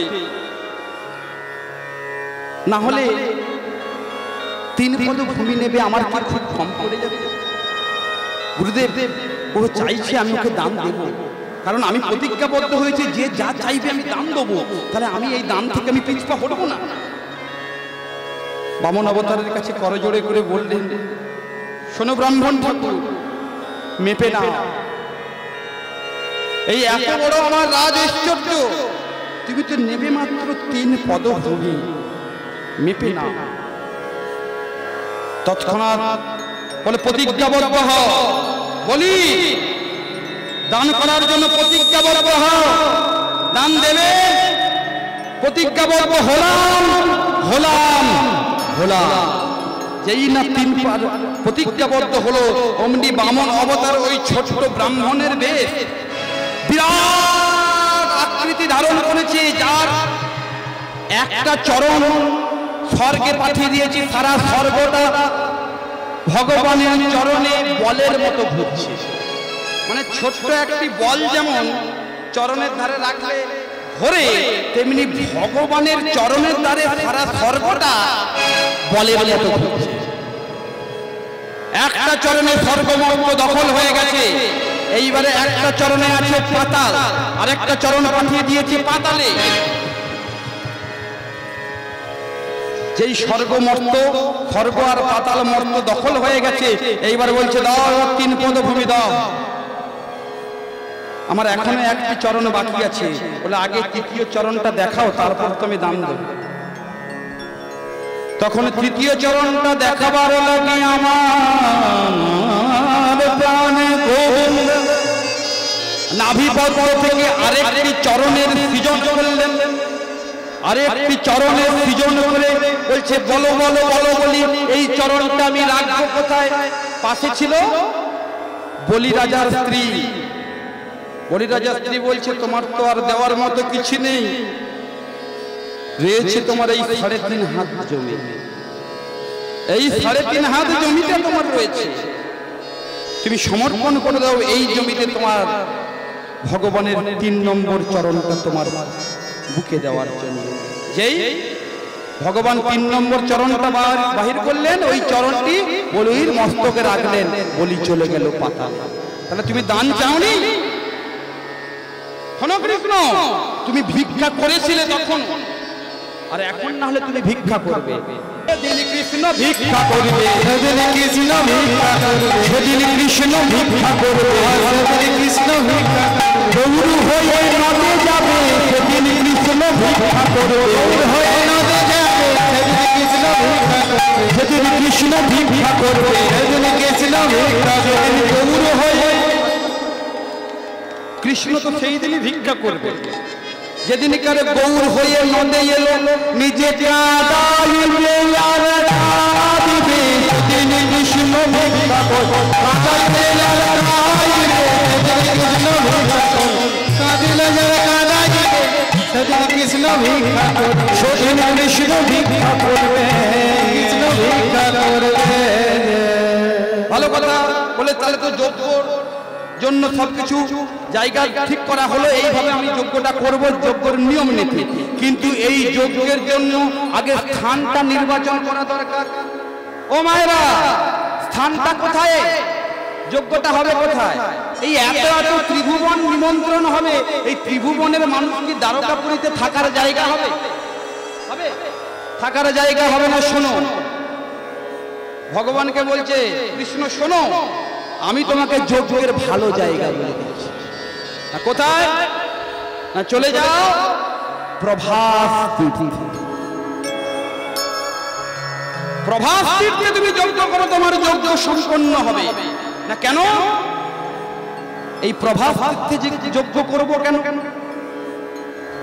এই প্রভাস তীর্থে যজ্ঞ করার কারণটা, এই প্রভাস তীর্থে যজ্ঞ করলে কি হয়? এই প্রভা যুক্ত আশ, প্রভা আশ, চাঁদ তার হারানো জ্যোতি এই প্রভাস তীর্থে স্নান করে ফিরে পেয়েছে বলে এর নাম হয়েছে প্রভাস। সেখানে যজ্ঞ করছে। হারানো জ্যোতি কবে চলে গেছিল? কেন গেছিল? ও মায়েরা, চাঁদের হারানো জ্যোতি কেন চলে গেছিল? চাঁদ ছিল 16 তলায় পরিপূর্ণ, চাঁদের রূপের অহংকার কম ছিল না, চাঁদের রূপের অহংকার কম ছিল না। আমার থেকে সর্বসুন্দর, এত সুন্দর দেখতে আর এই ত্রিভুবনে কেউ নেই, আমি সব থেকে সুন্দর। তাহলে আমি যাকে ভোগ করব মনে করব, তাকেই আমি ভোগ করতে পারি। চাঁদের লক্ষ্য গেল নিজের গুরু পত্নী তারার দিকে। দেখুন, এই রূপের অহংকার মানুষকে কতটা নিচে নামাতে পারে, ধনের অহংকার মানুষকে কতটা নিচে নামাতে পারে। যদি প্রচুর টাকা ধন সম্পত্তি হয়ে যায়, মানুষের যখন কুঁড়ে বাড়ি ছিল, এরকম মাটির বাড়ি ছিল, তখন দেখবেন এই দরজার ভেতরে প্রতিটি ওয়ালে ওয়ালে ভগবানের মূর্তি থাকে। আর যখন সে 5 তলা বিল্ডিং এর মালিক হয়, তখন ওই ভগবানের মূর্তিটা নামিয়ে দিয়ে ওখানে একটা বড় দেখে অ্যালসিসিয়ান কুকুরের ছবি লাগিয়ে দেয়। ভগবানের ছবিটা নামিয়ে অ্যালসিসিয়ান কুকুরের ছবি লাগিয়ে দেয়। হলো এইবারে দরজা এখানে হয়তো নেই, না গ্রামাঞ্চল এলাকা।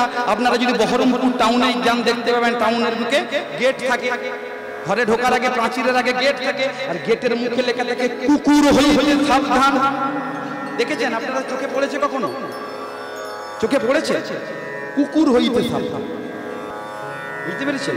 তাহলে মানসিকতাটা কুকুরের মতো না হলে কুকুর হইতে সাবধান বলে। এই হচ্ছে মানুষের দশা। তাহলে রূপের অহংকার আর ধনের অহংকারে মানুষ নিচেই নেমে যায়। আর ধনে ধনীদার হয়ে, টাকা পয়সার মালিক হয়েও সে যদি কৃষ্ণ ধনের ধনী হতে পারে, তার জীবনে অভাব বলতে কিছু থাকে না। কৃষ্ণ ধনের ধনী, রাধা ধনের ধনী, অভাব কোনোদিন থাকবে না। এইবারে চাঁদ চিন্তা করলো যে আমার থেকে সুন্দর আর কেউ নেই, তাহলে আমার গুরু পত্নী তারা খুব সুন্দরী দেখতে, এর আমি সতীত্ব নষ্ট করব। এই যেই সতীত্ব নষ্ট করেছে, দেবগুরু বৃহস্পতি জানতে পেরে চাঁদকে অভিশাপ দিল, চাঁদ চন্দ্র তুই শোন, তোর এই রূপের অহংকারে তুই যে বড় অন্যায় করেছিস, এর জন্য তুই 15 দিনের মধ্যে বিনষ্ট হয়ে যাবি, তুই নিশ্চিন্ন হয়ে যাবি। এই যেই অভিশাপ পেয়েছে, আকাশের চন্দ্র একদিন করে যায়, একটা করে অংশ কমে যায়। দেখুন অমাবস্যা পূর্ণিমার কারণটা, আপনারা অমাবস্যা পূর্ণিমা বলেন না, কারণটা বুঝুন। একটা করে দিন যায়, একটা করে অংশ কেটে যায়, এরকম শেষ হতে হতে চাঁদ ছিল 16 কলায় পরিপূর্ণ, চাঁদ ছিল 16 কলায় পরিপূর্ণ। যখন একটা করে দিন 15 দিন যখন পার হয়ে যাচ্ছে, আর এক খণ্ড আছে, মহাদেব আছে কৈলাসে, আর চন্দ্রের ছিল 27 জন স্ত্রী, 2-1 নয়, 27 জন স্ত্রী। আর দক্ষ রাজার 64টি কন্যার মধ্যে শিব বিয়ে করেছিল সতীকে, তাই তো, আর চন্দ্র বিয়ে করেছিল 27 জন। তাহলে সম্পর্কে চন্দ্রের কে হয়? কে হয়? ভাইরা ভাই, ভাইরা ভাই হয়। এইবারে শিব তো ছাই ভস্ম মেখে তপস্যা করছে, আর এমন সময় হঠাৎ কৈলাসে গিয়ে চন্দ্রের 27 জন স্ত্রী এসে বলছে, মহাদেব কি, মহাদেব কি, মহাদেব কি, হর হর মহাদেব। বাবা দেখেছেন শিব মন্দিরের সামনে দাঁড়িয়ে আছেন, তবু হর হর মহাদেব। শিব মন্দির তো নাকি, বাবার কৃপা পাবেন না, বাবা কিন্তু অল্পতেই সন্তুষ্ট হয়, সেই জন্য তার আরেক নাম আশুতোষ। অল্পে সন্তুষ্ট হয় বলেই তার নাম আশুতোষ, এমনি কিন্তু আশুতোষ নয়। একটু বলুন হর হর মহাদেব। এই চন্দ্রর 27 জন স্ত্রী যখন হঠাৎ গিয়ে আগমন গিয়ে বলছে হর হর মহাদেব, হর হর মহাদেব বলে চিৎকার ফেলেছে, মহাদেবের ধ্যান ভেঙে গেছে। আর তাকে বলছে, বাবা তোমরা কারা, তোমরা কে? চিনতে পারছি না তো, চেনা চেনা লাগছে, জামাইবাবু চিনতে পারছেন না? আমরা তো আপনার শালিকা, আর শালিকা তো বড় আদরের হয়। জামাইবাবু যারা আছে তারা জানবেন শালিকা কত আদরের হয়। আমরা তো আপনার শালিকা। বলে ও তাই বলো? এতজন স্ত্রী চন্দ্রের, দক্ষ রাজার 64টি কন্যা, নামও মনে রাখা মুশকিল, মুগ্ধ করে কথা। যখন পরিচয় দিল, আমরা হচ্ছে চন্দ্রের স্ত্রী, দক্ষ রাজার কন্যা, আমরা তোমার শালিকা, তোমরা হলে, তুমি হলে আমার জামাই বাবু। বলে বাবা তোমরা হঠাৎ কেন এসেছো? বলে দরকার পড়েছে বলেই তো এসেছি, নাহলে কে তোমার কাছে আসে? তোমার কাছে যেসে আসে ছাই ভস্ম মেখে থাকে, কোথাও নিয়ে বের হওয়া যায় না, পরিচয় দেওয়া যায় না, সব সময় উল্টো দিকে মুখ করে তাকিয়ে থাকে, হ্যাঁ সব সময় গাঁজা ভাঙ খায়, হ্যাঁ তাই তো। তোমার সঙ্গে দেখা করা যায়? দরকার পড়েছি বলে এসেছি। বলে কি দরকার বলো? বলে গুরুপত্রী তারাকে হরণ করেছিল আমাদের স্বামী চন্দ্র, সেই জন্য দেবগুরু বৃহস্পতির কাছে অভিশাপ পেয়েছে, 15 দিনে ক্ষয় হয়ে যাবে, আর 1 কলা মাত্র বাকি আছে। আমরা যদি আমার স্বামীকে না পাই, তাহলে তো আমাদের জীবনে সবকিছুই শেষ হয়ে যাবে। আমাকে তুমি বাঁচাও, আমাদেরকে সকলকে বাঁচাও। তখন না ভগবান শিব বললেন যে ঠিক আছে, এক কাজ করো, আমার যে মাথার ভেতরে জটা রয়েছে, ও মায়েরা, মাথার ভেতরে যে আমরা যেমন ঘড়ি পরি ওয়াটার প্রুফ, ওয়াটার প্রুফ মানে জলে ডুবালে ঘড়িটা নষ্ট হবে না, তেমনি মহাদেবের জটাটা ছিল অভিশাপ প্রুফ। বলে এক কাজ করো, ওই 1 খণ্ড যেটা চন্দ্র রয়েছে ওইটা আমার জটার ভেতরে ঢুকিয়ে দাও, এখানে ফ্রিজ আছে অভিশাপ প্রুফ, এখান থেকে ও নষ্ট হতে পারবে। ওই যে 1 খণ্ড আছে ও বেঁচে থাকবে, অন্তত এইটুকু বেঁচে থাক। তবুও তো জানবো স্মৃতিতে সিঁদুরটা থাকবে, তবু তো জানবো স্বামী আছে, এইটুকু থাক। এমন সময় ওই 1 খণ্ড চন্দ্র আকাশে নেই, সেই চন্দ্রটা তো মহাদেবের জটার ভেতরে আছে। এমন সময় দেবগুরু বৃহস্পতি মনে করছে, বাবা চন্দ্রকে অভিশাপ দিলাম, এমনি এতদিন চন্দ্র আলো দিত রাতের বেলায়, রাস্তাঘাট ঠিকঠাক দেখতে পেতাম, হুচুট খেতাম না, কিন্তু এ তো অভিশাপ দিয়ে তো আমি নিজেই বিপদে পড়েছি, যখন তখন হুচুট খাচ্ছি। যদি চন্দ্র বেঁচে থাকতো, মনে মনে বলছে চন্দ্র যদি বেঁচে থাকতো ওকে আমি বলে দিতাম যে প্রভাস তীর্থে যদি গিয়ে ও স্নান করে তাহলে ওর পুরনো হারানো জ্যোতি আমার ফিরে পাবে। এই কথাটা যেই জানতে পেরেছে চন্দ্রের 27 জন স্ত্রী, অমনি কি করেছে ওই এক খণ্ড চন্দ্র নিয়ে গিয়ে শিবের জটার ভেতর থেকে বের করে এক খণ্ড চন্দ্র নিয়ে গিয়ে প্রভাসের তীর্থে ডুবিয়ে দিয়েছে। যেই স্নান করে উঠে এসেছে চন্দ্র আবার তার হারানো জ্যোতি ফিরে পেল, প্রভা হারানো প্রভা মানে হারানো আলো ফিরে পেল, আস মানে এলো, হারানো প্রভা ফিরে পেল বলেই নাম হলো প্রভাস তীর্থ। বুঝলেন? তাহলে প্রভাস তীর্থে ওই জন্য এক খণ্ড, ওই যে 15 দিনে ক্ষয় বৃদ্ধি হচ্ছে, এই কারণে অমাবস্যা পূর্ণিমায় 15 দিনে ক্ষয় বৃদ্ধি হচ্ছে। চন্দ্র কিন্তু 16 খোলা আর নাই।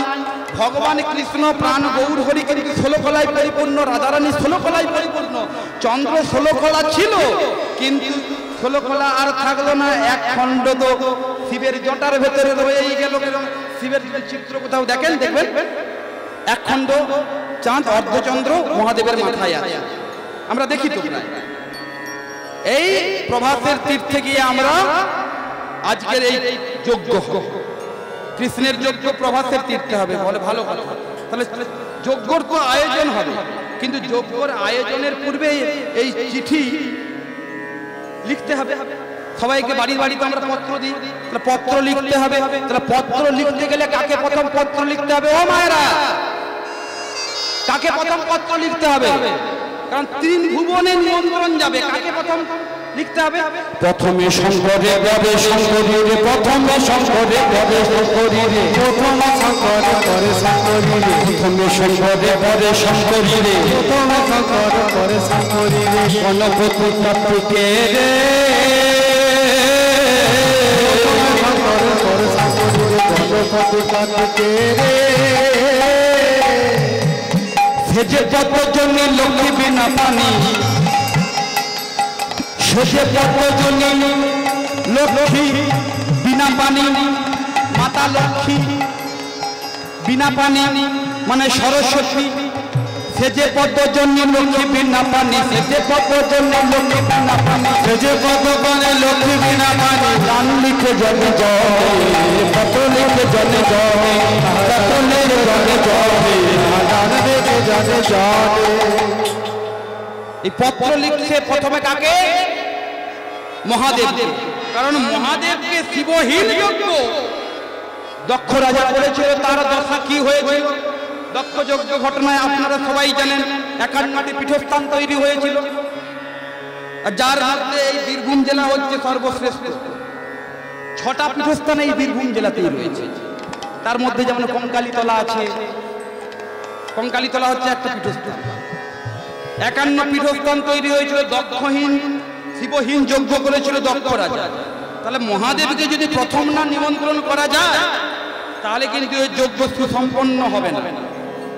এই মহাদেবকে নিমন্ত্রণ করলো, এইবারে বলছে এই পত্র তো লিখছে, এবার বলছে পত্রতে কি লিখবে, পত্রতে কেমন ভাবে লিখবে? পত্র লিখে জনে জলে, পত্র লিখে জনে জলে, পত্র লিখে জনে জলে, পত্র লিখে জনে জলে। পত্র সবাইকে লিখছে যার যেটা ভালো লাগে। আমরা পত্র লিখি, একটা পত্র ছাপিয়ে ফেললাম আর উপরে নাম খোদাই করে পাঠিয়ে দিলাম, তাই না? পত্রের উপরে নাম লিখে দিই উমুক মাননীয় উমুক জনকে দিলাম, তাই তো? কিন্তু ইনি পত্র লিখছেন, ভগবান কৃষ্ণ নিজে করে লিখছেন পত্র, প্রত্যেকের নামে আলাদা আলাদা, যার যে কথাটা ভালো লাগে তাকে সেই কথায় সম্বোধন করে যথাযোগ্য সম্মান করে তাকে পত্র লিখছে। ব্যাস, এই পত্র লেখার পরে যখন পত্র লেখা হয়ে গেছে তখন রাম বলছে, অর্থাৎ বলরাম দাদা বলছে, ভাই ভাই কানাই, সবার তো চিঠিপত্র দেখলাম, সবাইয়ের জন্য তুই পত্র লিখলি, কিন্তু বৃন্দাবনের পত্র কই? বৃন্দাবনের পত্র কই? পিতা নন্দ মাতা যশোমতী যাদের কোলে পিঠে করি আমরা ছোট থেকে বড় হলাম, তাদের ভাই ভুলে গেলি তুই, তাদের ভুলে গেলি। তখন কৃষ্ণ বলছে, দাদা ভুলিনি, আমি ভুলিনি।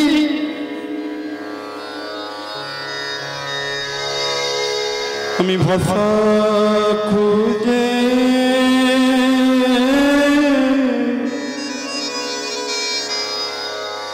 পেলাম না দাদা,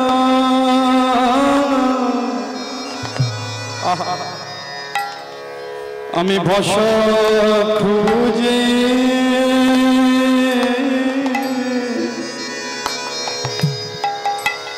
পেলাম না দাদা, আমি ভাষা করে এলাম না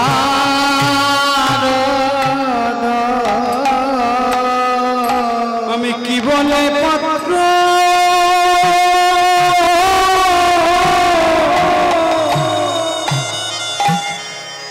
আমি পত্র লিখিব, আমি ভাষা খুঁজে পেলাম না দাদা, আমি কি বলে পত্র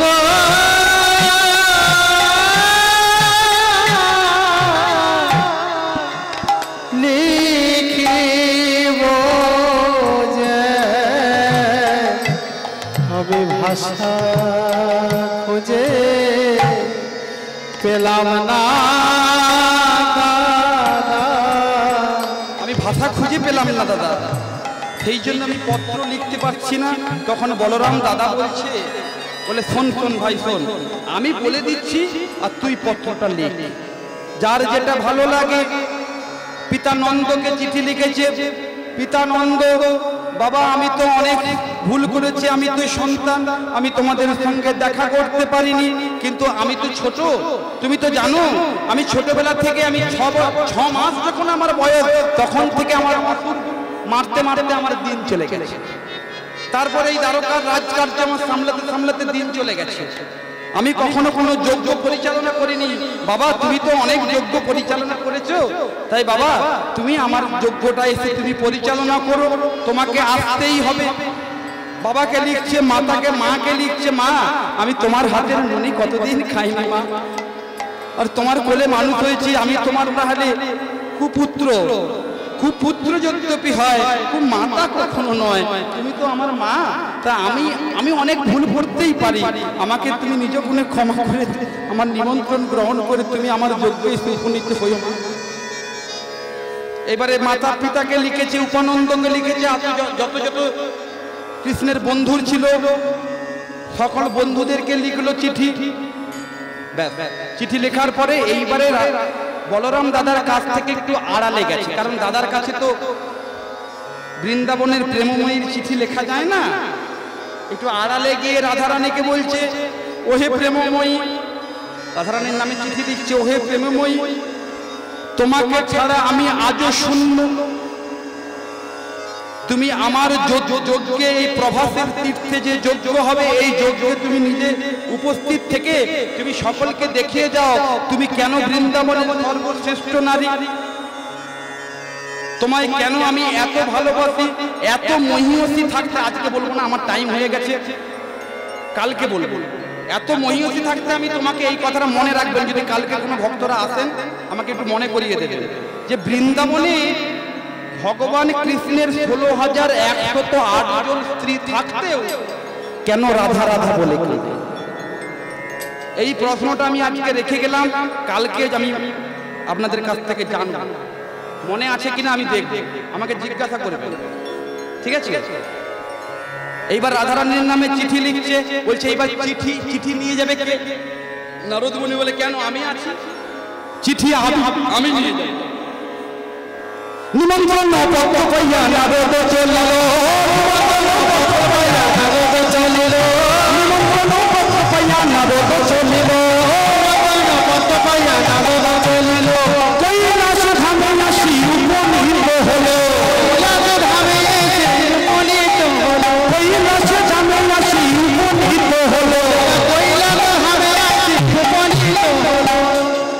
হরি ভোলানাথের আনন্দিত ভোলানাথের আনন্দিত হরি ভোলানাথের আনন্দিত ভোলানাথের আনন্দিত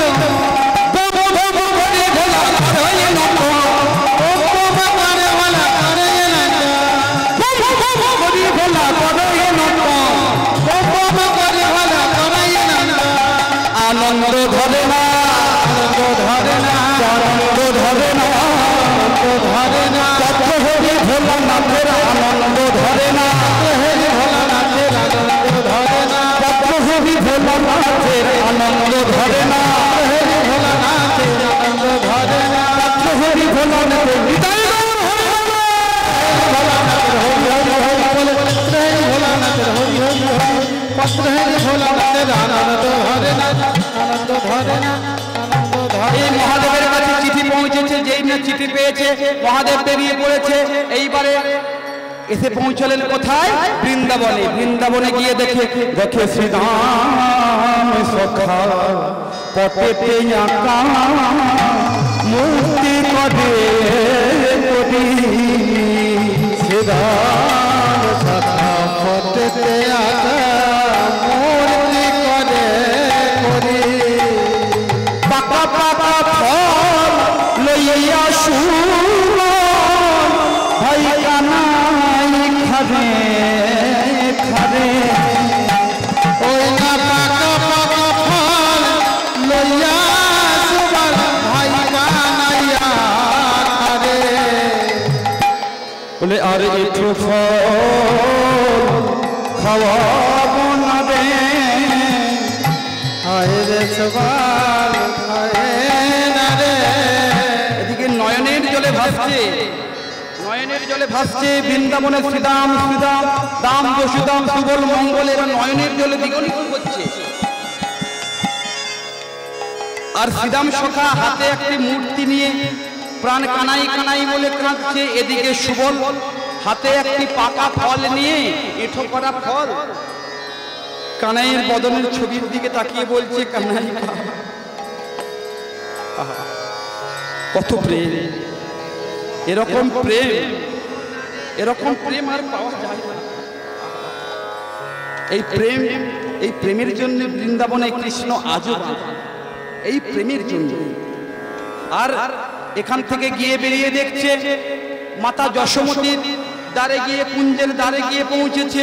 সেখানে যশোমতীর কুঞ্জের দ্বার দলে পৌঁছে গেছে। যশোমতীর কুঞ্জের দ্বারে গিয়ে যখন দেখলো মাতা যশোমতী কাঁদতে কাঁদতে কাঁদতে কাঁদতে তিনি অন্ধ হয়ে গেছে। আর পিতা নন্দ চিতা জ্বালিয়েছে, চিতা জ্বালিয়েছে, চিতা জ্বালিয়ে সেই অগ্নিতে নিজেকে সমর্পণ করবেন বলে, নিজেকে আহুতি দিবেন বলে তৈরি হচ্ছেন। আর এমন সময় নারদ মুনি গিয়ে দাঁড়িয়েছে, মা মা যশোদা তোমাকে আর কাঁদতে হবে না মা। বলে কে এলি? আমার গোপাল এলি। বলে না মা, আমি গোপাল নয়, আমি গোপালের নিমন্ত্রণ পত্র নিয়ে এসেছি। কি বলছিস? আমার গোপালের নিমন্ত্রণ? তুই কি? না আমি হলাম নারদ। আমার কথা হয় নারদ, তোমার সঙ্গে আজকে কৃষ্ণের মিলন করাবো, তোমাদের বাৎসল্য প্রেমের মিলন হবে। আমি আজ সেই দেখে আমার হৃদয় পাপিত হৃদয় ঠান্ডা করবো। বলছে আমি আমার গোপালকে দেখবো কি করে? আমি তো কাঁদতে কাঁদতে অন্ত হয়ে গেছি। বলে মা চিন্তা করো না, তোমার গোপালের করের স্পর্শ আছে এই চিঠিতে। এই চিঠি যদি তোমার চোখে একবার বুলিয়ে নাও, তুমি আবার পূর্বের মতো সব দেখতে পাবে। ওই চিঠিটা নিয়ে মা যশোদা যেই না চোখে বুলিয়ে নিয়েছে, মা সবকিছু দেখতে পাচ্ছে, অদূরে দেখতে পাচ্ছে পিতানন্দ ঝাঁপ দেবে চিন্তা করেছে অগ্নিকুণ্ডে। এমন সময় মাতা যশোদাকে বলছে, স্বামী আর তোমাকে চিন্তা করতে হবে না নন্দ মহারাজ, তোমাকে আর চিন্তা করতে হবে না। তোমার গোপালের ডাক এসেছে, আমাদের গোপালের ডাক এসেছে। আজ আমরা যাব, সেই বৃন্দাবনে যাব, আর প্রভাতের তীর্থে গিয়ে যজ্ঞ দর্শন করব। তুমি তৈরি হও। আজকে মাতা যশোমতী ক্ষীরচর নবনী নিয়ে তৈরি হচ্ছে। নন্দরানী আজি আনন্দ নন্দরানী আজি নন্দরানী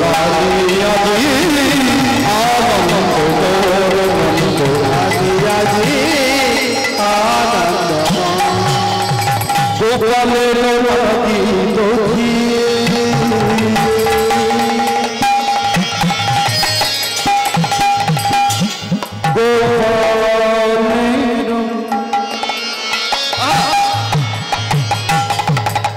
গোপালের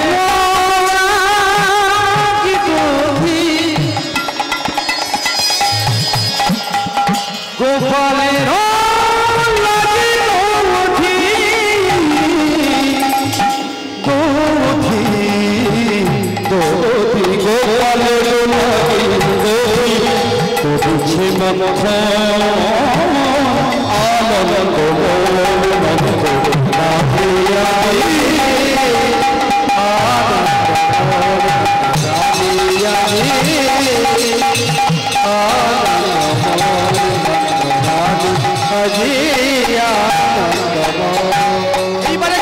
গোপালের জন্য কি নিয়েছে কৃষ্ণ সাজ অঙ্গি সাজে চন্দ্রহার কোটি মাঝে কৃষ্ণ সাজ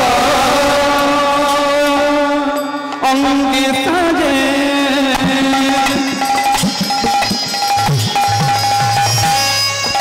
কৃষ্ণ সাজ অঙ্গে সাজে চন্দ্রহার কোটি মাঝে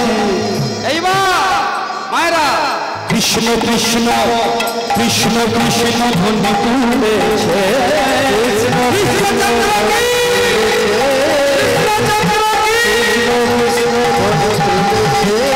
কৃষ্ণ বৈষ্ণব রাধে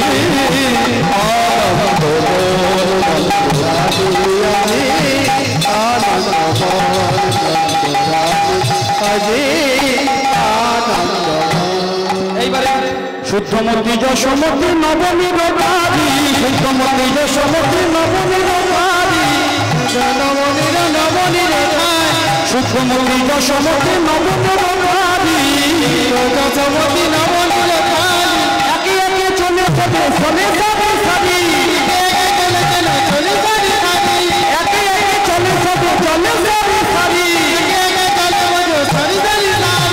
আনন্দ ধরে না আনন্দ ধরে না কৃষ্ণ বাবা শুনে যাবে আনন্দ ধরে না কৃষ্ণ বাবা শুনে যাবে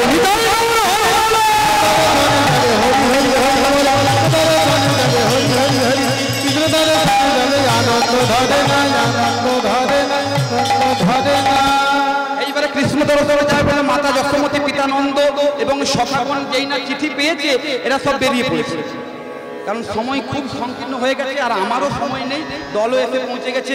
এইবার রাধারানীর কুঞ্জে গিয়ে চিঠিটা গিয়ে পৌঁছেছে, রাধারানীর সঙ্গে সঙ্গে তৈরি যে কৃষ্ণ দর্শনে যাবে। যেই না তৈরি হয়েছে এদিকে কুটিলা এসে ভাবলো বাবা এতদিন শুধু কেঁদে কেঁদে বেড়াবে, আজকে খুব হাসি উঠেছে মনে, কৃষ্ণের চিঠি পেয়ে মনে আর আনন্দ ঘটছে না। এই যেই না সাজিয়ে ফেলেছে ওই পসরার ডালি ভগবানের জন্য নিয়ে যাবে আর অতি সজ্জায় সজ্জিত হয়েছে ভগবানের দর্শনে যাবে বলে, কারণ রাধারানীর সাজ তো নিজের জন্য নয়, ভগবানের জন্য নিজে সাজে।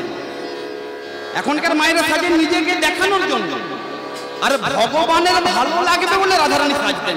অতি সজ্জায় সজ্জিত হয়ে রাধারানী বেরিয়ে পড়েছেন। এমন সময় কুটিলা গিয়ে তার দাদা আয়ানকে বলেছে, দাদা তোমার বউ যাবে আবার ওই সেই কেলে ছোড়ার দর্শনে, কেলে ছোড়াকে দেখতে, ঠিক আছে এটা কি ঠিক? তুমি বাধা দেবে না? আর আয়ান তো সঙ্গে সঙ্গে এসে কোথায় যাবে? যেই না ঘরের বাইরে পা বের করেছে রাধারানী, কোথায় যাবে? কোথায় যাওয়া যাবে না। আর যেই না যাওয়া যাবে না বলেছে, রাধারানী অমনি ফটে বলে যাচ্ছে। রাধারানী অমনি নিজে কালিকা মূর্তি ধারণ করেছে। কালিকা মূর্তি ধারণ যেই করেছে, আয়ান চিনতে পেরেছে যে এ তো যে সে নয়, আমার ঘরে আছে, আমার স্ত্রী রূপে আছে, কিন্তু এ তো স্বয়ং মা কালী। কালী হয়ে যেই না দাঁড়িয়েছে, ওসি নিয়ে হাতে খড়গ নিয়ে যেই কালী মূর্তি ধারণ করেছে, অমনি আছাড় খেয়ে পড়েছে রাধারানীর চরণের মা বলে। এই আছাড় খেতে পড়েছে, বলছে না মা তুমি যেখানে যাবে যাও। আয়ানের কাছ থেকে বিদায় নিয়ে সখীগণ সঙ্গে নিয়ে আনন্দে নাচতে নাচতে চলেছে কোথায় ওই প্রভাসের তীরে যজ্ঞ দেখবে বলে। এইবারে সেখানে গিয়ে দেখবেন ওই প্রভাসের তীরে ভগবান কৃষ্ণ আমার যজ্ঞর আয়োজনের জন্য এরকম একটা বিরাট প্যান্ডেল করেছে, শত শত যোজন এলাকা নিয়ে বিরাট প্যান্ডেল করেছে। আর সেই যজ্ঞ কুণ্ডে মানে আসরের ভেতরে ঢুকতে গেলে চারটা দ্বার আছে। একটা দ্বার থেকে শ্রীদাম সুদাম দাম্ব সুদাম ঢুকে গেছে, একটা দ্বার থেকে তারা প্রবেশ করে গেছে। আর একটা দ্বার থেকে মাতা যশোমতী এবং দৈবকী তারা একটা দ্বারে আছে। আরেকটা দ্বারে আছে পিতানন্দ আর যত আমন্ত্রিত ব্যক্তি, উপানন্দ পিতানন্দ এরা সব যাচ্ছে। আরেকটা দ্বারে আছে শ্রীমতী রাধারানী। চারটা দ্বার। এইবার মাতা যশোমতী গিয়ে বলছে গোপালকে গোপাল গোপাল বলে যখন কান্নাকাটি করছে দরজার দ্বারে গিয়ে, তখন গোপাল নেমে এসেছে। গোপাল নেমে এসে বলছে বলে ঠিক আছে মা। মাতা যশোমতীকে প্রথমে প্রণাম জানিয়েছে। এদিকে দ্রৌপদী বলছে এটা আমার ছেলে, কৃষ্ণ তো আমার ছেলে। আর এদিকে যশোমতী বলছে কৃষ্ণ আমার ছেলে কিনা আমি জানি না, তবে আমি কৃষ্ণের মা এটা আমি গর্ব করে বলবো। কৃষ্ণ আমার ছেলে কিনা আমি জানি না, কিন্তু আমি কৃষ্ণের মা এটা আমি গর্ব করে বলতে পারি, আমি কৃষ্ণের মা। ঠিক আছে, মায়ের আজকে স্তন দুগ্ধের পরীক্ষা নেওয়া হবে। কে কৃষ্ণের আসল মা? যার স্তনদুগ্ধ শত বসন ভেদ করে গোপালের বদলে গিয়ে পড়বে, সেই হবে কৃষ্ণের আসল মা, সেই হবে কৃষ্ণের আসল মা। এমন সময় যোগমায়ার আশ্রয় করে শত বসন টাঙিয়ে দেওয়া হয়েছে। আহা গগবে দৈবকী ষষ্ঠন ধরি, গগবে দৈবকী ষষ্ঠন ধরি, গগবে দৈবকী বসন ধরি, প্রথম বসন ভেদে না করি, প্রথম বসন ভেদে না করি। কারণ দৈবকী জানে আমি ওকে জন্ম দিয়েছি, এটা আমার মা, এটা আমার নিজের সন্তান, আমি ওর নিজের মা, আমি আমার সন্তান আমি ওকে খাওয়াতে পারবো না, খাওয়াবো। এই যে গর্ব, এই যে অহংকার, অহংকারের তো ভগবান নয়। ভগবান কি করেছে? ওই যখন স্তনদুগ্ধ দিয়েছে, এই প্রথম শত বসন্ত দূরের কথা, প্রথম নম্বর বসন্তেই ভেজে। এইবারে মাতা যশোদা এসেছে। মাতা যশোদা হা কৃষ্ণ প্রাণ কৃষ্ণ বলে কেঁদে কেঁদে যখন স্তনদুগ্ধ দিয়েছে, আর অমনি শত বসন ভেদ করে করে পিচকিরির মতো, এই দোল খেলার দিন পিচকিরিতে যেরকম জল বেরোয়, পিচকিরির মতো স্তনদুগ্ধ গিয়ে গোপালের বদলে পড়েছে। এইবারে প্রমাণ হয়ে গেছে যশোদা কৃষ্ণের আসল মা কিনা। আর এদিকে শ্রীমতী রাধারানী, ওরা সবাই ঢুকে গেছে। এইবারে শ্রীমতী রাধারানী আরেকটা দ্বারে দাঁড়িয়ে আছে। শ্রীমতী রাধারানী ওখানে বলছে ঠিক আছে আজকে এখানে সমস্ত আছে। এই দ্বার থেকে শ্রীমতী রাধারানী তার যত সখী আর ইন্দ্র ব্রহ্মা সূর্য চন্দ্র এরা সবাই আসছে। যত যত দেবদেবীদেরকে নিমন্ত্রণ করেছে তারা তো এসছে, তারা এসছে। এবারে বলছে আজকে প্রমাণ হবে এই বিশ্বের এই ত্রিভুবনের সর্বশ্রেষ্ঠ, আমি প্রথমে বলেছিলাম এই ত্রিভুবনের সর্বশ্রেষ্ঠ ভক্তকে কৃষ্ণের, আজকে প্রমাণ হবে। তখন ব্রহ্মা বলছে আমি সর্বশ্রেষ্ঠ ভক্ত। বলে তাহলে প্রমাণ করতে হবে কি? একটা দাড়ি পাল্লা আনা হয়েছে।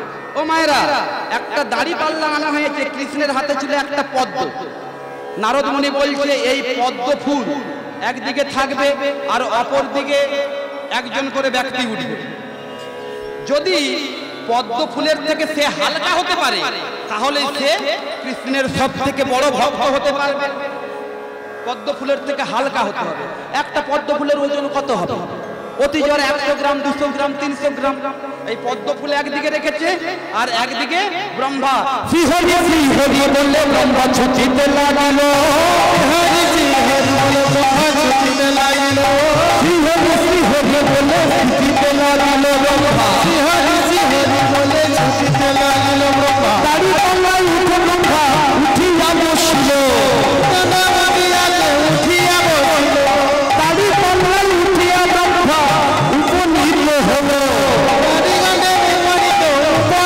হলো, ওই গর্বের সঙ্গে আমি চতুরানন ব্রহ্মা, আমি সৃষ্টিকর্তা।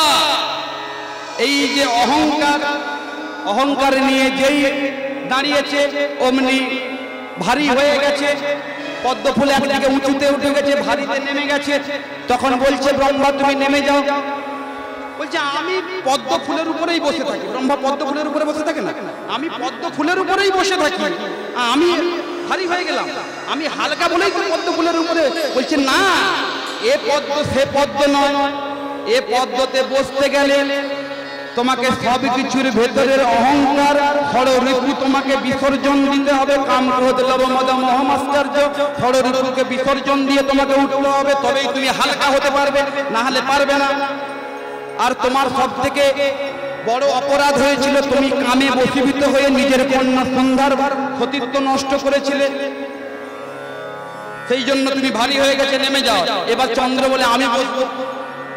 বলছে তোমার তো রেপুটেশন বাজারে আরো খারাপ, তোমার একটু আর এক মিনিট, আরে এক মিনিট, তোমার তো রেপুটেশন আরো খারাপ, তুমি গুরু পত্নীকে হরণ করেছো, তোমার রেপুটেশন তো আরো খারাপ, তা তোমার দ্বারাও হবে না। ঠিক আছে, ইন্দ্র বলে আমি দেবরাজ ইন্দ্র, আমি উঠবো। বলে তোমার রেপুটেশন আরো খারাপ, একদম তোমার কথা বলাই যায় না, কারণ তুমি অহল্যার সতীত্ব নষ্ট করেছিল গৌতম মুনির বেশ ধরে, তা তোমার রেপুটেশন আরো খারাপ, তোমার হবে না। এবার বলছে আর কি কেউ নেই এখানে এই দাড়ি পাল্লাতে পদ্মের থেকে হালকা হতে পারবে? এদিকে তখন পেছন থেকে একজন হাত তুলে বলছে আমি আছি, আমি আছি। বলে কে? মুখটা দেখি। মুখটা সরিয়ে দেখে আমার শ্রীমতী রাধারানী, প্রেমময়ী রাধারানী হাত তুলে বলছে আমি আছি। বলছে আমি একা উঠবো না, আমার সঙ্গে আমার 8 জন সখীও উঠবে দাঁড়িপাল্লার উপরে। একজনেই ভারী হয়ে যায়, এদিকে রাধারানী বলছে আমি উঠবো এবং আমার সঙ্গে 8 জন সখীও উঠবে। যদি হয় সুজনে তেঁতুল পাতায় 9 জন, এরা 9 জনে মিলে উঠে গেছে দাঁড়িপাল্লার উপরে। এদিকে দাঁড়িপাল্লার থেকে হালকা হয়ে গেছে। কারণ কি এরা হালকা হয়ে গেল কেন? কারণ সব কিছু গোবিন্দের রাতুল চরণে সমর্পণ করে দিয়েছে। কাম ক্রোধ মদ মোহ মাশ্চর্য এই ষড়ঋপু সব গোবিন্দকে দিয়ে দিয়েছে, নিজের ভারী বস্তু যেগুলো কিছুই রাখেননি। এদিকে রাধারানী সর্বশ্রেষ্ঠ ভক্ত হিসেবে পরিগণিত হলো কৃষ্ণের। এইবারে নারদ মুনি বলছে যেটার জন্য আমাদের এত ছলায় এত খাটনি, রাধা গোবিন্দের মিলনের জন্য। রাধা গোবিন্দ তোমরা দুজনে এক জায়গায় দাঁড়াও। রাধা দুজনে এক জায়গায় দাঁড়িয়েছে, এবার রাধা গোবিন্দর মিলন হয়েছে। আজকের মতো লীলা এখানেই সমাপন করব। কালকে কুঞ্জবর্ণনা লীলা আছে, আমি টাইম মতো পৌঁছে যাব। আমি এখনই গানে বেরিয়ে যাবো, আমার আসানসোলে প্রোগ্রাম রয়েছে। কালা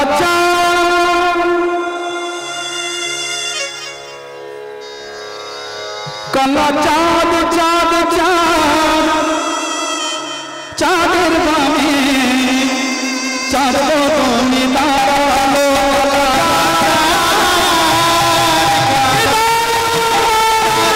চাঁদের বামে চাঁদ বদনে দাঁড়ালো। চাঁদ চাঁদ চাঁদ চাঁদের বামে চাঁদ বদনে দাঁড়ালো।